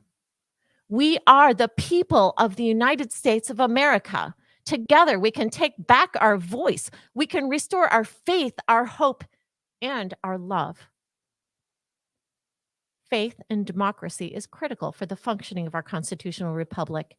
To restore faith in the democratic process, we need to do two things. First, we need to trust bust the media. We must not permit over 90% of our information to be controlled by a few media companies. We as citizens need to make every effort to engage in due diligence about our information sources. Second, we need to clean house and clean Senate too. Term limits will do a lot to keep our politicians from becoming dependent on fundraising. I suggest taking action on www.termlimits.com. Another way to take action is through www.campaignfinancereform.org. Learn about ranked choice voting and how it helps voters make better choices. We are the people. Our representatives will not vote to limit their terms or their donations. We must demand it. Please get involved in doing something to restore our faith in democracy. Hope for the future? Well, that's not something we can ask the government to give to us because they won't. They have hope for the future of their sponsors. They have no incentive to solve problems in America because problems cause division and dependence. In short, our problems actually generate votes for the parties. They'll never solve the problems that generate money and votes for their side. So we cannot wait for them.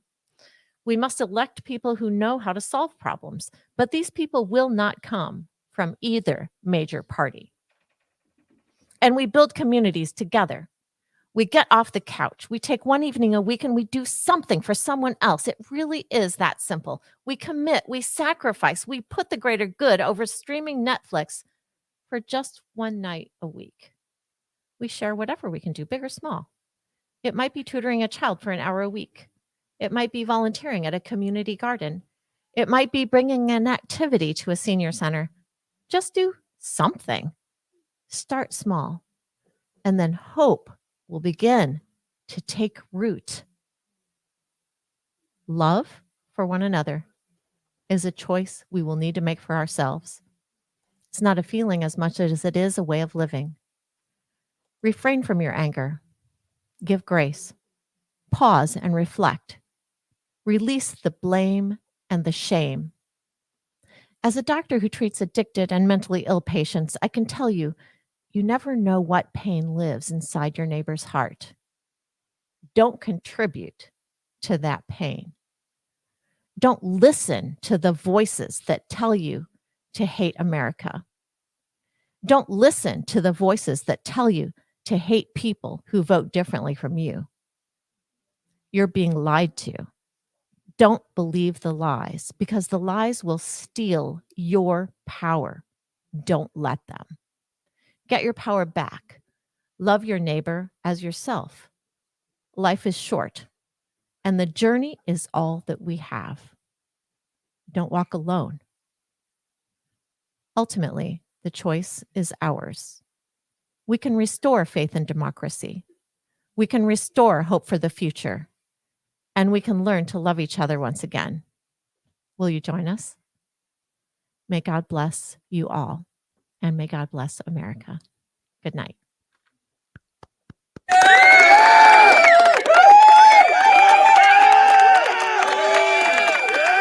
Well, that was brilliant. And Dr. Jai, you are an excellent speaker. Your writing skills might be the only thing that matches your speaking skills. You are an amazing candidate, and I'm sorry you had to deliver a concession speech, because it should have been Rose's turn tonight. Thank you. It's been a long road. It's been a hard road, but tomorrow is another day. And the first thing I'm going to do tomorrow after work is to start working to build a coalition, and we're going to save New Haven kids together. We can't wait for the government to do it, because they're not going to do it. So if we don't want our kids to suffer, we're going to have to do it ourselves. They've allowed it to get to the point where it's at, and you're right, they're not going to be the ones that fix it. And so, as I told you last time I saw you, Dr. Jai, whatever I can do to help you teach the kids in New Haven and get them where they need to be, happy to do so. Thank you very much. You're welcome. Well, this has been an amazing evening. Does Dan Newmeyer have anything he would like to contribute before we wrap up this near 3-hour broadcast? Does Dan Newmeyer have anything to contribute? Yes, he does. Actually, Michelle wanted to say goodbye. Oh, okay. She has a drive. So, She has a drive tonight. yeah, and then I will. Amazing, by the way, again, Dr. Jai. He will crack the mic. I don't know what that means. Much appreciated. Michelle, this has been quite an evening. It's been fun, Joe. Thank you so much for sharing it. Thank you for all the information, too. It looks like Connecticut's going to stay blue. It's going to be bright blue. The other race outside the state that I've been so interested, Herschel Walker, they're at about 57% reporting, has about a 10,000 vote lead over Raphael Warnock. Does he really? Oh my God. I know how much you like him. Yeah, and Fetterman's up by up by a couple of points now, and I'm just like, oh, come on. Yeah. You wonder. need to be able to speak for people to vote for you. I mean, what are people doing? And I understand I understand Fetterman had a stroke. Herschel Walker's just an idiot. We got to do better. You know what I mean? We got to do better. Absolutely. We need better candidates. Well, Joe, Tomorrow I night. told you your nomination's coming up. Yeah. Connecticut Michelle, GOP. tomorrow night, 5 o'clock. We'll Tomorrow come night, back 5 on the o'clock. air here Absolutely. and we will recap everything. We'll let you know how the rest of these races shook out. So far, really no upsets anywhere in the country. Nothing I've seen is like, oh, so it seems like pretty much what we thought was going to happen Right. in just about every race in the country has turned out exactly. Good turnout, though. Exactly. We all do our civic duty. Exactly. Maybe next time. Yeah, Well, maybe Joe, next time. it's been a pleasure. I hope you feel better because I know you said you had the flu, so I'm hoping you feel better soon. Well, this has been just the medicine that I needed. A really Gotcha. wonderful time been with fun. Michelle and Dr. Amy Chai, of course, our good friend, Dr. Aaron Lewis, Yes. and keeping the low profile tonight, the man, the political strategist himself, boy. Dan Newmeyer, keeping You're it on in the for down it. low. You are in for it now. So Yeah. to all the viewers, all listeners, have a great night, and we'll see you tomorrow night.